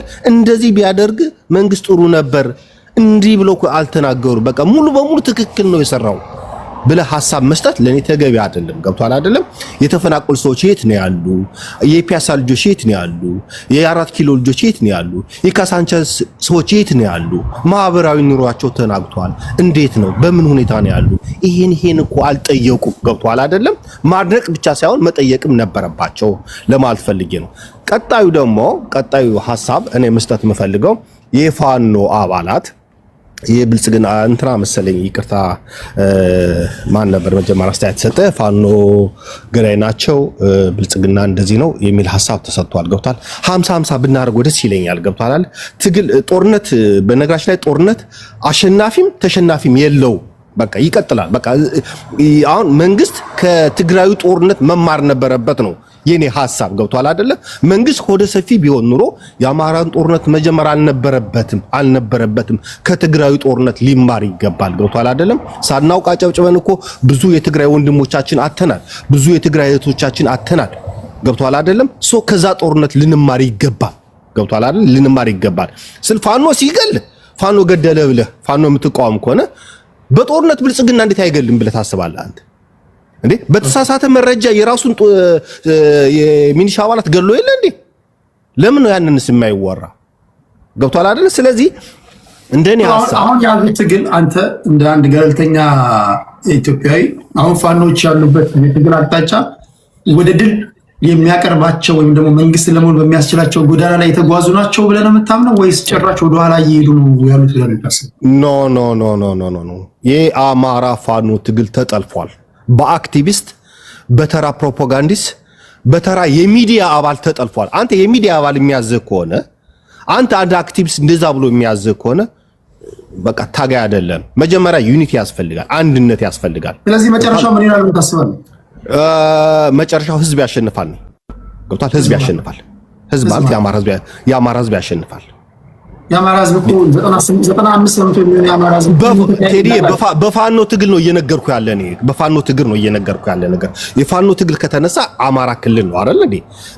በቲፒኤልኤፍ ህግ ትግል ከመጣ ነው እኮ ህዝብን የሚመሩት ፖለቲከኞች ናቸውና መጨረሻ ላይ የአማራ ፋኖ መጨረሻ ምን ይሆናል? የአማራ ፋኖ መጨረሻ አካባቢ አንድነት እስካለው ድረስ ያሸንፋል ብዬ ገምታለሁ። አሁን ግን አንድነት የላቸው። አንድነት ነው መቅደም ያለበት መጀመሪያ። ገብቷል? አንድነት ካለ እኔ የአማራ ፋኖ እውነቴን ለመናገር በወራቶች ወይም በአመት ጊዜ ውስጥ 4 ኪሎ መቆጣጠር ይችላል ባይ ነኝ። ገብቷል? መጀመሪያ ግን አንድነት ይቀድማል። አንድነት ከሌለ አሁን ለምሳሌ የጎንደሩ አንድ አመራር የወሎ አንድ ተጠልፏል ካል ከተጠለፉበት ወጥመድ እንዴት ሊወጡ ይችላል? ከተጠለፉበት ወጥመድ ለመውጣት የመጀመሪያው ደረጃ ላይ አንድነት ሊኖራቸው ይገባል። ሁለተኛ በራሳቸው አመራር በራሳቸው ህዝብን በማደራጀት አሁን እሱ ነው እኮ ችግሩ። አሁን ጠላፊው ይገባና አንድ እንሁን ይላቸዋል፣ የተጠለፈውም አንድ እንሁን ይላቸዋል። እንዴት ነው አንድ የሚሆኑት? ፕራክቲካሊ እንዴት ነው አንድ የሚሆኑት? አንድ የሚሆኑት እንዴት መሰለህ ቴዲ፣ እኔ ለአንድነት እኮ ስራ ያስፈልጋል። ገብቷል? የአማራ ሰፊ ነው። ገብቷል? ቅድም አያጅቦ እንደተናገረው በኢትዮጵያ አንደኛው ወይ ሁለተኛ ነው። ገብቷል? ይህን ህዝብ አንድነት ለማምጣት መጀመሪያ ደረጃ ላይ ራስህ አንድ መሆን ያስፈልግ። የአማራ ፋኖ አመራሮች መጀመሪያ አንድነት ሊኖራቸው ይገባል ባይኔ። ገብቷል? አንድነት ከሌላቸው ህዝብን አንድ አድርገው ለመታገል ይቸገራሉ። ገብቷል? ትናንት ደብቆ ያበላቸው የአማራ ገበሬ ትናንት ደብቆ ሸሽቆ ያስቀመጣቸው የአማራ ገበሬ ነገ ጠላቱን ሊዋጋቸው ይችላል። ገብቷል አይደል? በየቤቱ ወንድሙ ሞቶበታል። አባት እኮ ልጁን እየታገለ ነው። አንዱ ለአማራ ብልጽግና ወክሎ ይታገላል፣ አንደኛው ለፋኖ ወክሎ ይታገላል። ገብቷል? ወንድሙን እየገደለ ነው፣ አባት ልጁን እየገደለ ነው፣ ልጅ ደግሞ አባቱን እየገደለ ነው። ገብቷል አይደል? ነገ ሂዶ አንድነት ከሌላቸው ህብረት ከሌላቸው የደበቃቸው ያበላቸው ገበሬው ህዝቡ ሊዋጋቸው ይችላል። በፍጥነት አንድነት ሊኖራቸው ይገባል። አንድነት ከሌላቸው ህዝቡ ራሱ ሊዋጋቸው ይችላል። ገብቷል? ያ ነው አንድነት ይቀድማል ባይኔ። ከዛ ውጭ ግን ቅድም የአማራ ፋኖ ከቲፒኤልኤፍ ጋር ከሻቢያ ጋር ከግብጽ ጋር እየሰራ ነው ለሚለው አንድ ሐሳብ ልስጥ። ገብቷል አይደለም? ከግብጽ ጋር ለሚለው ጉዳይ ላይ እኔ ያንተን ሐሳብ መጀመሪያ ደረጃ ላይ ከምቀበላቸው የሀገር ጉዳይ መቅደም አለበት። ኢስ ፈርስት ታይም በቃ የሀገር ጉዳይ አገር ነው። ግብጽ መቼውም ቢሆን ለኢትዮጵያ ተኝታ አታድርም። ገብቷል? ከግብጽ ጋር የሚሰራ ማንኛውም ኃይል እኔ ተቃዋሚ ነኝ። ነገር ግን መሰመር ያለበት ነገር ብልጽግና ቲፒኤልኤፍ ደብረ ብርሃን ሲደርስ ከባዕድ ሀገር ጋር ከሻቢያ ጋር ሆኗል እንዴ ትግራይን እዚህ ወጋ። አሁን የአማራ ፋኖ ከቲፒኤልኤፍ ጋር ሆኖ ቢሰራ ምንድነው ነውርነቱ? ንገረኝ እስኪ ምንድነው ነውርነቱ? ፕሪንሲፕል ፖለቲካ በፕሪንሲፕል ነው አንዴ የምትኖረው። እኔ እኮ የምጠይቅህ በፕሪንሲፕል ነው። አስቀድመህ የሐሰት ትርክት የተረከብን የሰብአዊ ድርጊት የፈጸመብን በነገራችን ላይ ቲፒኤልኤፍ እና የትግራይን ህዝብ እየለየን ነው የማወራው። እኔ እንደዛ ነው እንደማወራ ይገባቸዋል።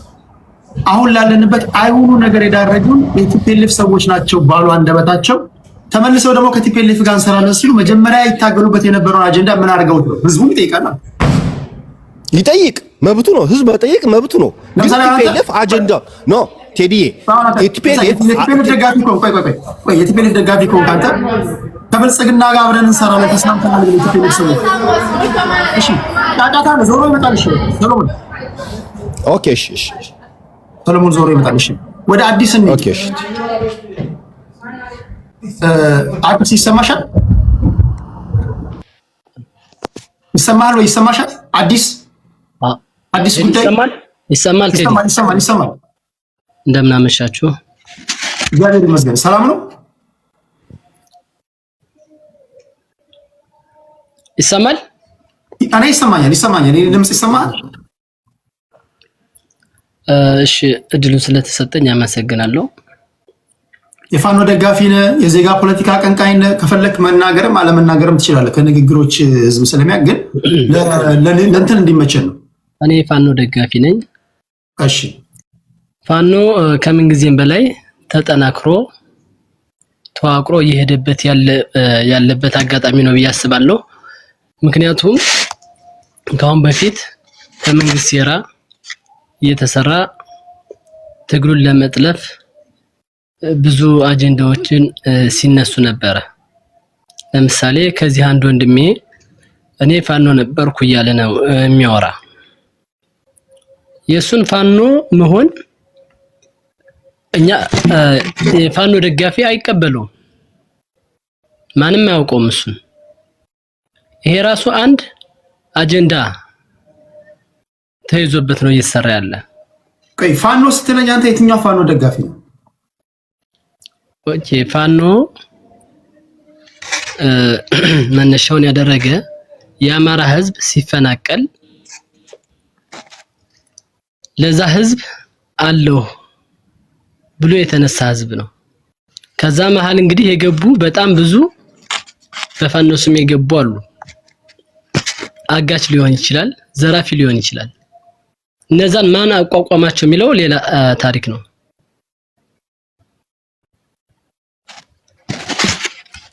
ፋኖ ከምን ጊዜም በላይ እየተጠናከረው ስለ አሁን እየጎበኙ ነው። አዲስ አበባ ገብተው እየጎበኙ ነው እያልከ ነው። ፋኖዎች ናቸው ወይ?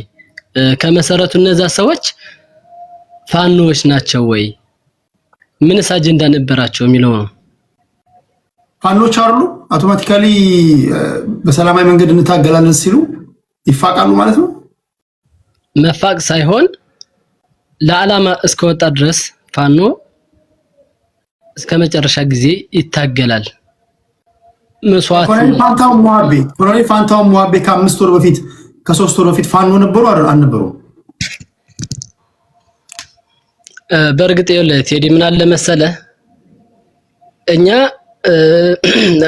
ከቆይታ በኋላ ነው ብዙ ነገሮች እየታወቁ ያሉ። ነገ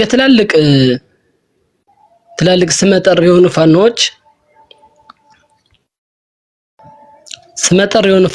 ፋኖች ገና ሊመጡልህ ይችላሉ። ቤተ መንግስት ሊጎበኙ ይችላሉ። ያ ማለት ግን የእውነት አላማቸው ከጅምሩ ተልኮ ያለውና የሌለውን በምን ተለዩዋለህ? ዛሬ እየጠራ እየሄደ ነው ፋኖ እየተጠናከረ እየሄደ ነው ስንል በምክንያት ነው። ብዛት ሳይሆን ጥራት አላማ ያለው ግብ የሚመታ ፋኖ እየመጣ ነው። እርግጠኛው ነኝ የምነግርህ ከዚህ 3 ሳምንት በኋላ እስከ 1 ወር ባለው የእውነት ፋኖ የሚለውን ስም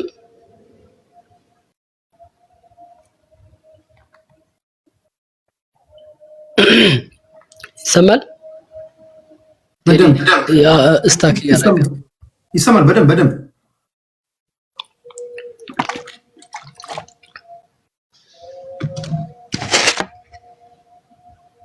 እኛ ይሰማናል እኛ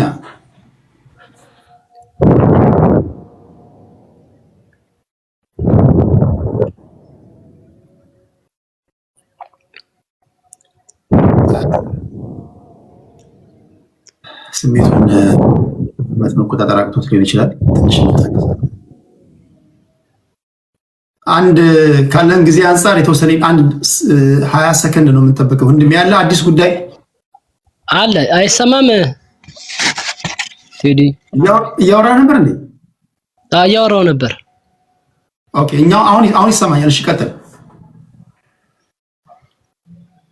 እና ከምን ጊዜም በላይ ፋኖ ተጠናክሮ እየመጣ ነው ስንል በምክንያት ነው። የመንግስት ሴራ በብዙ ገብቷል። ለምሳሌ ፋኖ እያገተ ነው ሊሉ ይችላሉ። ፋኖ እየዘረፈ ነው ሊሉ ይችላሉ። ልሰማም ትችላለህ። ብዙ ስልክ ውይይቶች ጠልፈው እያመጡ ያሰሙናል። እነዛ አንድ የፖለቲካ ስራቸውን ነው እየተሰሩ ያሉ። መንግስት በመሳሪያ ብቻ አይደለም የሚዋጋው። ትግል ማለት መሳሪያ ብቻ ይዘህ አይደለም የምትዋጋውና ፖለቲካ ሲሰሩበት የቆዩት በጣም ብዙ አጀንዳ ይዘው ሲሰሩበት የቆየ ነው። ለምሳሌ ስም መጥራት ይቻላል እዚህ ጋር ይቻላል። በላይ እኔ ፋኖ ነበርኩኝ ብሎ ራሱን አስተዋወቀ ፋኖ እንደሆነ። የት ነበር እሱ? የት ቦታ ነበር? አካሄድ በላይ ብለሃል። እኔ እንደዚህ ማውራት ይችላል።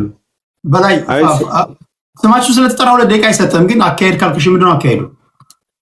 አይ ስሜ ስለተጠራ ነው ማውራት ይችላል አይደል? ነው ቀርቷል። እሱ ስማችን እኛ ምን የማርያም በቀኝ ፈጨኛ ያደረገው ሆነ ያውራ እንደዛ አንተም ስለጠራ ነው። አካሄድ ስላልክ ምናልባት የተሳሳተ ነገር ከተናገረ የምታቃናው ነገር ካለ አይ እኔ እንደ በፊቱ መስሎኝ ነው። ስም ሲጠራ ማውራት የሚቻል መስሎኝ ነው። ቀርቷል። ችግር የለም። በሚቀጥለው ሰብሰብ አድርገህ ትሄድበታለህ። እሺ ወንድሜ ቀጥል። በላይን የሚቀበል አማራ የለም። በላይን የሚያደምጥ የፋኖ ደጋፊ የለም። ኖ እሱን ማለት ከበላይ ጋርማ እኮ ፋኖ ሲባል ብዙዎቹ የሚያስቡት አሁን በላይ ለመከላከል ሳይሆን ሁላችሁ የምታውቁ ሁላችሁም የምናውቀው ከተወሰነ ጊዜ በኋላ ግጭት ውስጥ ገብታችሁ ተቆራረፋችሁ እንጂ በላያ እኮ ገና ከማለቱ ነው እኮ በላያ የኛ የምትሉት የነበረው ምን ጥያቄ አለው? አሁን በሀሳብ ስላልተስማማችሁ ጠላታሞቹን ወይም ደግሞ መጎራበጥ ምናምን አለ። እሱ አንድ ነገር ነው። ግን ከዚህ በፊትማ በላያን ተደግፉት ነበር፣ ተወዱት ነበር። ምን ጥያቄ ያለው? የእናንተው ነበር።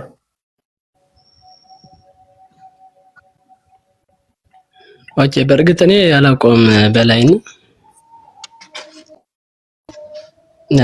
እያለ ያለ እሱ ልክ ዛሬ ላይ ቤተ መንግስት ገብተው እየጎበኙ ያሉ ሰዎች አሉ።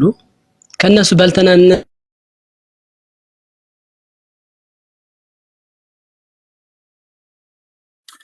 እሺ በላይን ብትጠይቀው ለምን አላማ ነበር የገባህበት? እንዴት ገባህ ወደ አላማው ብትለው፣ ቆይ አሁን ባንተና በበላይ መካከል አላደኛውና ትልቁን አጀንዳ እናወራ።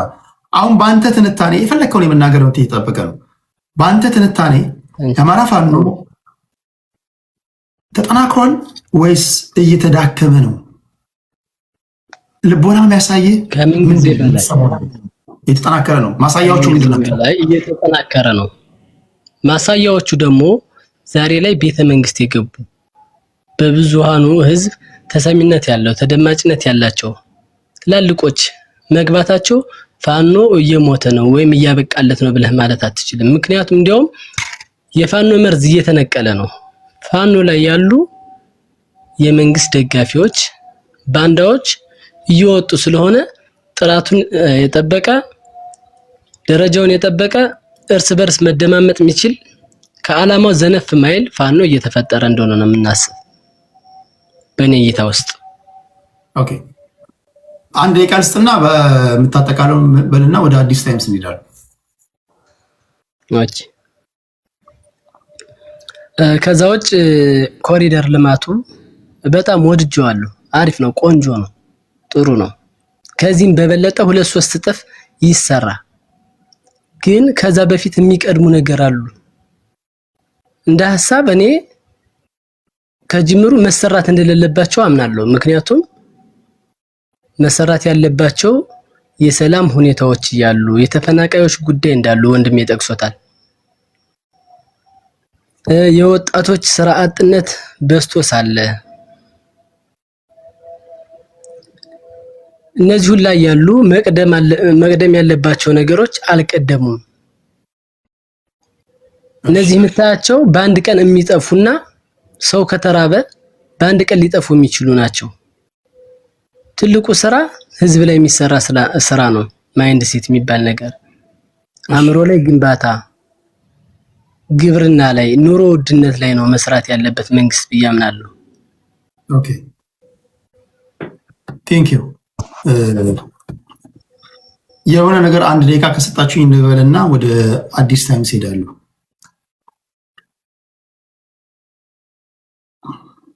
እንዳታድጉ፣ ሰላም እንዳትሆኑ ቀንና ማታ የሚሰሩ የሆኑ አካላቶች ካሉ ሁልጊዜ ለማደግና ሰላም ለመሆን በምታደርጉት ሩጫ መሰናክል ይደቅኑባቸዋል። ለምሳሌ በእኔ እምነት እዚህም እዛም የምታያቸው ሰላም ማጣቶች እኔ የውክልና ናቸው ብዬ ነው ማስበው። ለዘመናት ከነበርንበት አመዳም ኑሯችን የውርደት ህይወታችን ልንወጣ ስንል ለዘመናት በተለያዩ መንገዶች እንቅፋቶች የሚደቅኑብን አካላቶች መጀመሪያ ሰላማችሁ ላተኩሩ ይሉናል። ኖ እሱ ይደርሳል ይሉናል። እነሱ የሚሉን እናንተም ነገ ስልጣን ላይ ስትወጡ እነዚህ ታሪካዊ ጠላቶቻችን ወይም ደግሞ የኛ መልካምነት የማይወዱ አካላቶች በዙሪያችን እንዳሉ ማወቅ አለባቸው። ለምሳሌ ኢትዮጵያ ተወደደም ተጠላም የሚያጓጓ ደና ማኔጅመንት ካገኘች ኢትዮጵያ የሚያጓጓ ተስፋ ያላት ሀገር ናት። አሁን በአባይ ግድብ ግንባታ የምናነሳው እሱ ነው። በራሳችን ልንቆም በእግራችን ልንቆም ስንል ግን እዚህም እዛም ነፍጥ እያነገቡ የሚታኮሱ ወይም ደግሞ የሚያግቱ ወይም ደግሞ ሰው የሚገሉ ኖ መጀመሪያ ነው ታጣቂዎችን አስተንፍሱ ይሏቸዋል። ታጣቂ ላስተንፍስ ካልክ ክርስቶስ እስኪመጣ ድረስ ሰላም አታገኝም። 2 እድል ያለ ይመስለኛል። የመጀመሪያው ዋናውን ዘንዶን ማጅራቱን መያዝ ነው። ዘን ሌሎቹ ኩስምን ይላሉ። ሁለተኛው እነሱ የሚሉን እዚህም እዛም ላጥፋ እያልክ ዘላለምን እድሜ መፍጀት ነው። የሰሜኑን ስታጠፋ የደቡቡ ይጀምርባል። የደቡቡን ስታጠፋ የምስራቁ ይጀምራል። የምስራቁ ላጥፋ ስትል የምዕራቡ ይጀምራል። በዚህ አካሄድ እድሜ ልካችንን ውራ እንደሆነና የተዋረድን እንደሆነን መቀጠል ያለብን ወይም ደግሞ ዋናውን ዘንዶን መያዝ ነው ያለብን። ዋናው ዘንዶ ማነው? መጋቢዎቻችን ማለት ነው። እነዚህ እኛን እየመገቡ የብሔር ፖለቲካ የፈጠሩብን፣ እንዳንግባባ ቋንቋችንን የደበላለቁብን። አንዳንዶቻችሁ ፐርፐዝሊ የምታራምዱት ነው። አንዳንዶቻችሁ ሳይገባችሁ ተደፍቃችሁ ነው። እንዴት እንዳለ ያላችሁበት ነባራዊ ሁኔታ አላውቅም። እንደኔ እምነት ግን የመጨረሻችን ልበልና ወደ አዲስ ታይምስ ሊድ ነገ ስልጣን ላይም ስትገቡ ስትይዙ ዋንኛ ጠላታችን ላይ ብናተኩር ለዚህ የዳረገን ይሄ ያላችሁበት ያለንበትን ቦታ ሁላችንም አንወደውም። የብሔር ፖለቲካ ማናችሁም አትወዱትም። ለዚህ ለቋንቋችን መደበላለቅ መንስኤ የሆነው ዋንኛውን ምንጩን መያዝ አለብን። እዛ ላይ ካተኮርን ከገባንበት ችግር የምንወጣ ይመስለኛል ለማለት ያህል ነው። ሌሎቻችሁ ታፕታፕ አድርጉ፣ ኮፒ ሊንክ ሼር አድርጉ። እየሰማችሁ ያላችሁት በሀገራችን ፖለቲካ ጉዳይ ነው። የተለያዩ ሀሳቦች እየተንሸራሸሩ ነው። ታፕታፕ አድርጉ፣ ኮፒ ሊንክ ሼር አድርጉ። የሚያወሩት ወሬ ወደ እናንተ በጥራት እንዲደርስ። አዲሳችን አለ አለው ቴዲ ሰላም ብያለሁ። ሁላችሁንም ሰላም እላለሁ። እኔ መጀመሪያ ከአንተ ሀሳብ ጋር ከመቃወም ነው የምጀምረው። ለምሳሌ ምንድነው ልማት የሚያነሱ አጀንዳዎች የውክልና አጀንዳ ነው። አሚን ጦርነት ይቁም፣ መጀመሪያ ጦርነት አስቆም የሚሉ የውክልና አጀንዳዎች ናቸው። ሰሜኑን ብታጠፋ ጦርነት በዚህ ይቀጥላል የሚለው ጦርነት ጠማቂው መንግስት አይደለ ወይ? እኛ እኮ ጦርነት ለምን እንደሚጠፋው ጦርነት የተነሱ እኮ የፖለቲካ ጥያቄ ይዘው ነው የተነሱት። የፖለቲካ ጥያቄ ኢትዮጵያ ውስጥ ዲሞክራሲ ይምጣና ያለው መንግስት መሳሪያ ያነሱ ጥያቄያቸውን በሰላማዊ ትግል በሰላማዊ የፖለቲካል መድረክ አልመለስም ያለው ጥጋበኛው መንግስት ጨፍጫፊነቱን፣ ዘረኝነቱን እና ፋሽስታዊነቱን ትቶ ኢትዮጵያ የሁላችንም ትሁን ብለው ነው መሳሪያ ያነሱት ሰዎች። ገብተዋል። በኢትዮጵያ ሀገራችን ውስጥ አንድ አምባገነን መንግስት እንደፈለገ ፖሊሲ የሚያወጣበት፣ እንደፈለገ የህዝብ ንብረት የሚዘርፍበት፣ እንደፈለገ ኢትዮጵያን የሚመራበት ሀገር እንዳይኖረን ውክልና ይኖረን ብለው ነው መሳሪያ ያነሱት። ጥያቄውን መጀመሪያ አግነለጅ ማድረግ ያስፈልጋል። ይሄ ጥያቄ ነው ሀቅ። አንተ የምትለው ልማትና ልማ ምናምን የሚለውን ልማት አይልማ የሚል ህዝብ እኮ የለም። ልማት ግን አዲስ አበባ ልማት ነው። ወደ 1 ሚሊዮን ህዝብ 500,000 ሰው ወደ ዳር ጥለ ድሃዎችን መሬታቸውን ነጥቀኔ መቼለታ ካንተ ቤት ስወጣ የአዲስ አበባ ልጆች እኔ በይገቡ ቴዲ በቃ ለብልጽግና ነው ምናምን ብለው እንደም ወቀሳ አቀረቡልህ አድርሰልኝ ብለውኝ ነው። ለምንድነው አሁን ካሳንቺስ አንድ ሰው መጣኔ ቤት ካሳንቺስ የ40 ሚሊዮን ቤት ንብረት ነበረኛል። መሬቱ 40 ሚሊዮን 50 ሚሊዮን የሚገመት ነው። መንግስት የሰጠኝ 2 ሚሊዮን ብር ነዋል። ዘረፋን የተደረገው ሌሎቹ ድሃዎቹ ተዋቸው። እኔ እንደውም አግኝቼ ነው አለ። እኔ እንደውም ተሰጥቶኝ ነው አለ። ሌሎቹ በባዶ ሁሉ የተጣሉ አሉ። መሬታቸው ተነጥቆ የግል ቤት ያላቸው የግል ሀብት ያላቸው ሰዎች መሬታቸው ፈርሶ አንድ ቁርሾ ኮንዶሚኒየም ዳር ላይ ወጥተው እንደ ቆሻሻ ተጥለዋል። ይሄ ልማት አይደለም። የሌላውን የዜጋን ንብረት እያወደምክ የዜጋን መሬት እየነጠቅ ዜጋውን ድሃ እያደረግ 40 ሚሊዮን ብር የሚሸጠውን መሬቱ ልሽጠው ቢለው ግን ለዘመናት ከአያቱ ጀምሮ የያዘውን መሬት አንተ ነጥቀ 2 ሚሊዮን ብር የምትሰጠው ከሆነ ልማት አይደለም። ይሄ ዘረፋ ነው። ይሄ ህዝብን ድሃ ማድረግ ነው። እንደዚህ አይነት ልማት ነው አትበለኝ። እዚህ መታችሁ እና አሁን ችግሩ ምን መሰለህ? ልማቱ እኮ ሁሉንም ያማከለ ቢሆን ልማቱ ፍትሃዊ ቢሆን ልማት የሚጠላ ሰው የለም። ስርዓት ትክክለኛ ስርዓት ቢሆን እኮ የአዲስ አበባ ህዝብ 4 ሚሊዮን ህዝብ አዲስ አበባ ላይ ወጥቶ አብይ አህመድን እንዳትነኩብን፣ አብይ ቁርስ በላ እንዴ፣ አብይ ምሳ በላ እንዴ እያለ እኮ ሲጨነቅለት የነበረ እኮ ነው። ከዛ ያንን ህዝብ መልሶ የኦሮሞ ጠል ነው አለው። ለምን? ፍትሃዊ አይደለም ስላለው። ለምን? ዘረኛ ነህ ስላለው። የአዲስ አበባ ህዝብ አየው አብይ አህመድን ደገፈው። ሲመጣ ኢትዮጵያ ብሎ አወራ። ስለ ኢትዮጵያ ሰበከ፣ ስለ አንድነት ሰበከ፣ ስለ መደመር ሰበከ። በስርዓት ግን የዘረጋው ዘረኝነትን ነው። የቢሮ ውስጥ ስትገባ የአንድ ብሔር ሰዎች ሞሉት። ልክ እንደ ወያኔ ጊዜ የአዲስ አበባ ህዝብ ይሄማ ዘረኝነት ነው፣ ይሄማ ትናንት ያየነው ነው። ለዚህማ ለምን ወያኔን የጠላ ነው አለ አዲስ አበባ ህዝብ። የኢትዮጵያ ህዝብ አለ ሲል ኦሮሞ ጠል ናችሁ አለ። ስርዓቱ አልተቀየረም ቴዲ። አሁን መሰረታዊ ነገር ረግጠን እየሄድን ነው። ሁሉ ጊዜ እንትን የምንለው ሁሉ ጊዜ በቃ ለማስመሰል የምንሄደው። ልማት የሚጠላ ሰው የለም። ልማት እኮ ቴዲ ጣሊያን በወረረን ጊዜ አስፋልት ይሰራ ነበር። አሁን ፒያሳ የፈረሰው ፒያሳ ጣሊያን የሰራው ልማት ነበር። ቲያትር ቤቶች ሰርተዋል፣ መንገድ ሰርተዋል፣ አስፋልት ሰርተዋል፣ ሱቆች ሰርተዋል፣ ኢንፍራስትራክቸር ሰርተዋል። ልማት የሚጠላ ጣሊያንን እንቀበለው ካደ? እሺ ጣሊያን ይሄው ከተማ ሰርቶልናል። 5 ዓመት ሲያስተዳድረን ፒያሳን የሚያህል ከተማ ሰርቶልናል። እንቀበለው? ኖ፣ እንደዛ አይደለም መሆን ያለበት። ጥያቄው የእኩልነትና የፍትህ እስከሆነ ድረስ አሁን ያለውን ስርዓት መታገል ፍትሃዊ ነው። መጀመሪያ አንተም ልታምንበት የሚገባው ስርዓቱ ፍትሃዊ ነው አይደለም ነው። ልማት እኮ ለምሳሌ ቲፒኤልኤፍ ሰርቷል። ልማት አብይ አህመድ ባለፈው ነገር ያለው አብይ አህመድ 27 ዓመት ልማት ተሰርቷል። ለምንድነው ቆሻሻ ነገር ተሰርቷል የምትለው ብለው የቲፒኤልኤፍ ደጋፊዎች ሲጠይቁት ልማት ያለ ህዝቡን ያላማከለ ልማት፣ ነፃነት ያላመጣ ልማት አይደለም ብሎ ነው የመሰከረው። ዛሬስ በተገላበጡሽ ምንድነው? እኔ ልማት ይሄው መብራት አብርቼላችኋለሁ፣ ከተማ ኮሪደር ልማት ሰርቼላችኋለሁ፣ ጭቆናዬን ዘረኝነቴን ተሸከሙ እያለ ይሄ ነውር ነው። እኔ አንዳንድ ጊዜ እንደ ቀልደኛ የምናያቸው አሁን እኔ ጅቦ ስለኔ የተናገረው ምናምን እንደ ቀልድ ነው ማልፈው። ዝም ብሎ የፈለገውን ይበል። ስለኛ የተናገረውን የሚያየውም ድክመት አለው። እውነት ነው። እኛ መተቸት ባለብን ይተችን። ግን በጣም ዲፕ የሆነ አናሊሲስ ነው የሰጠው። ቀልደኞች የሚመስሉ ሰዎች ቁም ነገር ያለው አዘል ነገር ሲያወሩ ነው ያየው። በቃ በደንብ ነው የተናገረው። አሁን ልማት ምንድነው? የትኛውን ልማት? ለአማራ እታገላለሁ ብሎ የወጣ ሰው ኮሪደር ልማቱን ጎብኝ ሲባል ኢንሶልት ነው መጀመሪያ። የአማራ ትግል እኮ ኮሪደር አዲስ አበባ ለማችን ብሎ አይደለም ፋኖ መሳሪያ ያዘው። ለምን ወለጋ ላይ 1 ሚሊዮን አማራ ተፈናቀለ? ለምን አንገቱ ተቀላ? ለምን መተከል ላይ በግሬደር ተዝቆ ተቀበረ ነው የአማራ ፋኖ ትግል። እንጂ አዲስ አበባ ለምን መብራት አልገባላትም? ለምን 5 ሚሊዮን የአዲስ አበባ 500 ሺህ የአዲስ አበባ ህዝብ እንደ ቆሻሻ ተጠርጎ ዳር አልተጣለምና መብራት አልተተከለም? ምንድነው ፕሌይግራውንድ አልተተከለም? ብርቅርቅ ነገር አልተተከለም ብሎ አይደለም ጫካ የገባው ፋኖ የገባው ህዝብ አማራ መሆን ነውሮ ነው። በቆረቆሮ አዲስ አበባ ከተማ አትገባም ተብሎ ስንት ጊዜ ነው በባስ የተመለሰው? የአማራ ህዝብ ከወለጋ ተፈናቅሎ እኮ አዲስ አበባ እንዳይገባ ነው የተደረገው። እሺ አንድ የመጨረሻ ጥያቄ ልጠይቅና ወደ ሌሎች ይደሉ። ኦኬ ህዝቡ ነው ተበድሏል ያልከው፣ የህዝቡን በደል ይዘህ ነው ለመታገል ጫካ የገባው።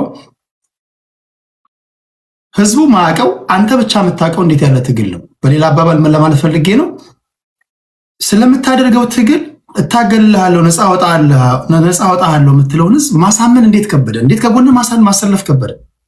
ይሄ ሁሉ ህዝብ እንግዲህ አንተ በምትለው ደረጃ ላይ ካለ አትሊስት ግማሹ እንኳን ባይሆን ንዑሱን እንኳን ከጎን ማሰለፍ ለምንድን ነው የከበደ? በእኔ እምነት የአማራ ህዝብ ይሄንን የሚደረገውን የነፃነት ትግል ይደግፋል። ያው ህዝብ ነው። ብዙ ጊዜ ጦርነት እንትን አለው፣ ጉዳት አለው የሚያመጣው ዳሜጅ አለ አይደለም?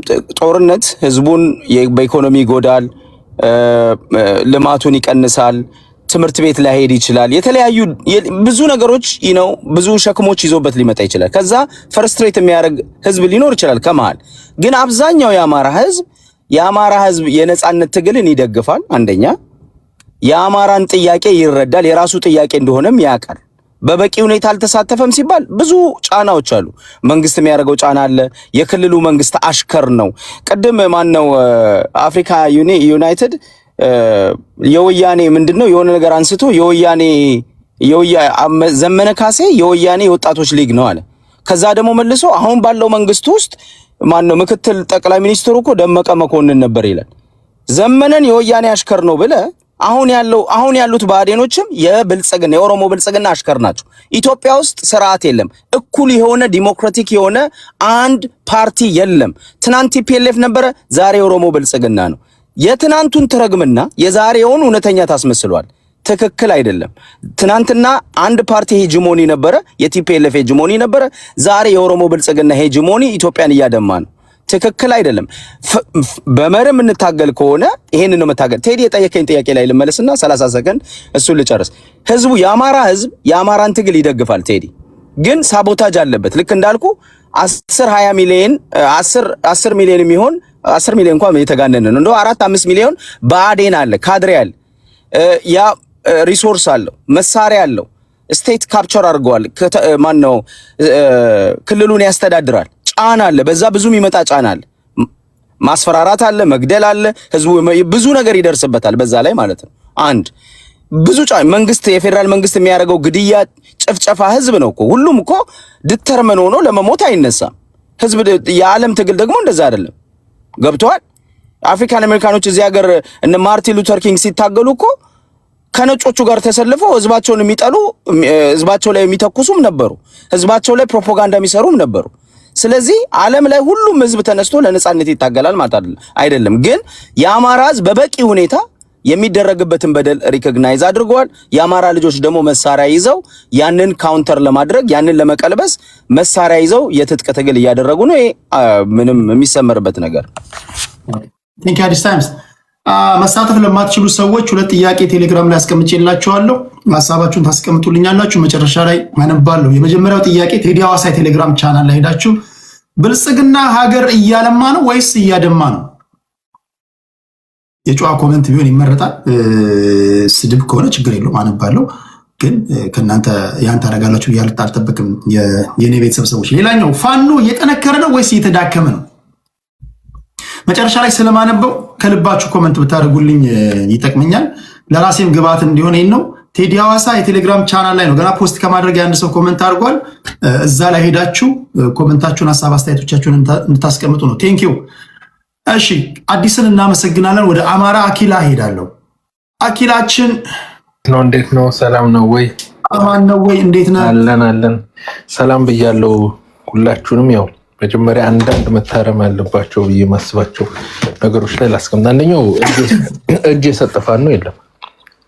ኦኬ፣ በኢጋድ በኩል በስነ ስርዓት ተደራድረው ተከብረው የሶስተኛ አደራዳሪ ኃይል ኢስት አፍሪካን ከወከለ ኃይል ጋር ተፈራርመው የገቡ ሰዎች ናቸው። ስለዚህ እጅ ሰጡ የሚለው ፍሬሚንግ ስህተት ነው። ለጌታቸው ረዳ ፕሪቶሪያ ሲፈራረም እጅ ሰጠ ካላለ እነዚህ መጥተው ተፈራርመው የጋራ ስምምነት አድርገው ጥያቄን ትመልሳለህ፣ ይህን ካረክልኝ ለጊዜው ትግሉን አስቀምጣለሁ አቆማለሁ ያለ ሰው ተደራደረ ነው የሚባለው እንጂ እጅ ሰጣ ይባላል። ስለዚህ ፍሬሚንጉ ራሱ ስህተት አለበት። አውቆ ዜናው ግን መንግስት ያቀረበውን የሰላም ጥሪ ተቀብለው ነው የሚሉት። አዎ ያው መንግስትማ የራሱን ፕሮፓጋንዳ ነው የሚሰራው። ግን ራሳቸው እንግዲህ በቴሌቪዥናቸው በስነስርዓት ተፈራርበው ወረቀት ወደ ላይ ከፍ አድርገው ድርድር እንዳላቸው አድርገው አሳይተዋል። ለዚህ ደግሞ ኢጋድ ያደረገውን ተሳትፎ በትዊተር ፔጁ ኢጋድም አፍሪካን ዩኒየንም ይሄንን ዘግቦታል። ስለዚህ ተደራደረ እንጂ እጅ የሰጠው ሰው የለም። እጅ ሰጠ ማለት እኮ አንድ ሰው አሸንፈው ከአቅም በታች አድርገው ከዛ በኋላ ከዚህ በኋላ ውጊያ ቢያደርግ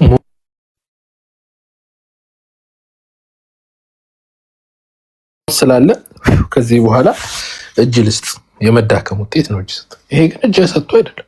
ቀብረር ብሎ ልብሱን ለብሶ የመጣ ሰው ተደራድሮ በስነስርዓት ተፈራርመ እጅ ሰጡ የሚለው እንግዲህ ያው ለኛ አሁን ለሌላው ዝም ብሎ ብዙ ለፖለቲካ እውቀት ለሌለው ሊል ይችላል መንግስት የጻፈለትን። ኦኬ እኛ ግን ቅርብ ነን ለፖለቲካ ሰው በዛ ይያዝ። ሁለተኛ እነዚህ የተደራደሩት ሰዎች ለምን ተደራደሩ የሚለው ነው የዓላማ ልዩነት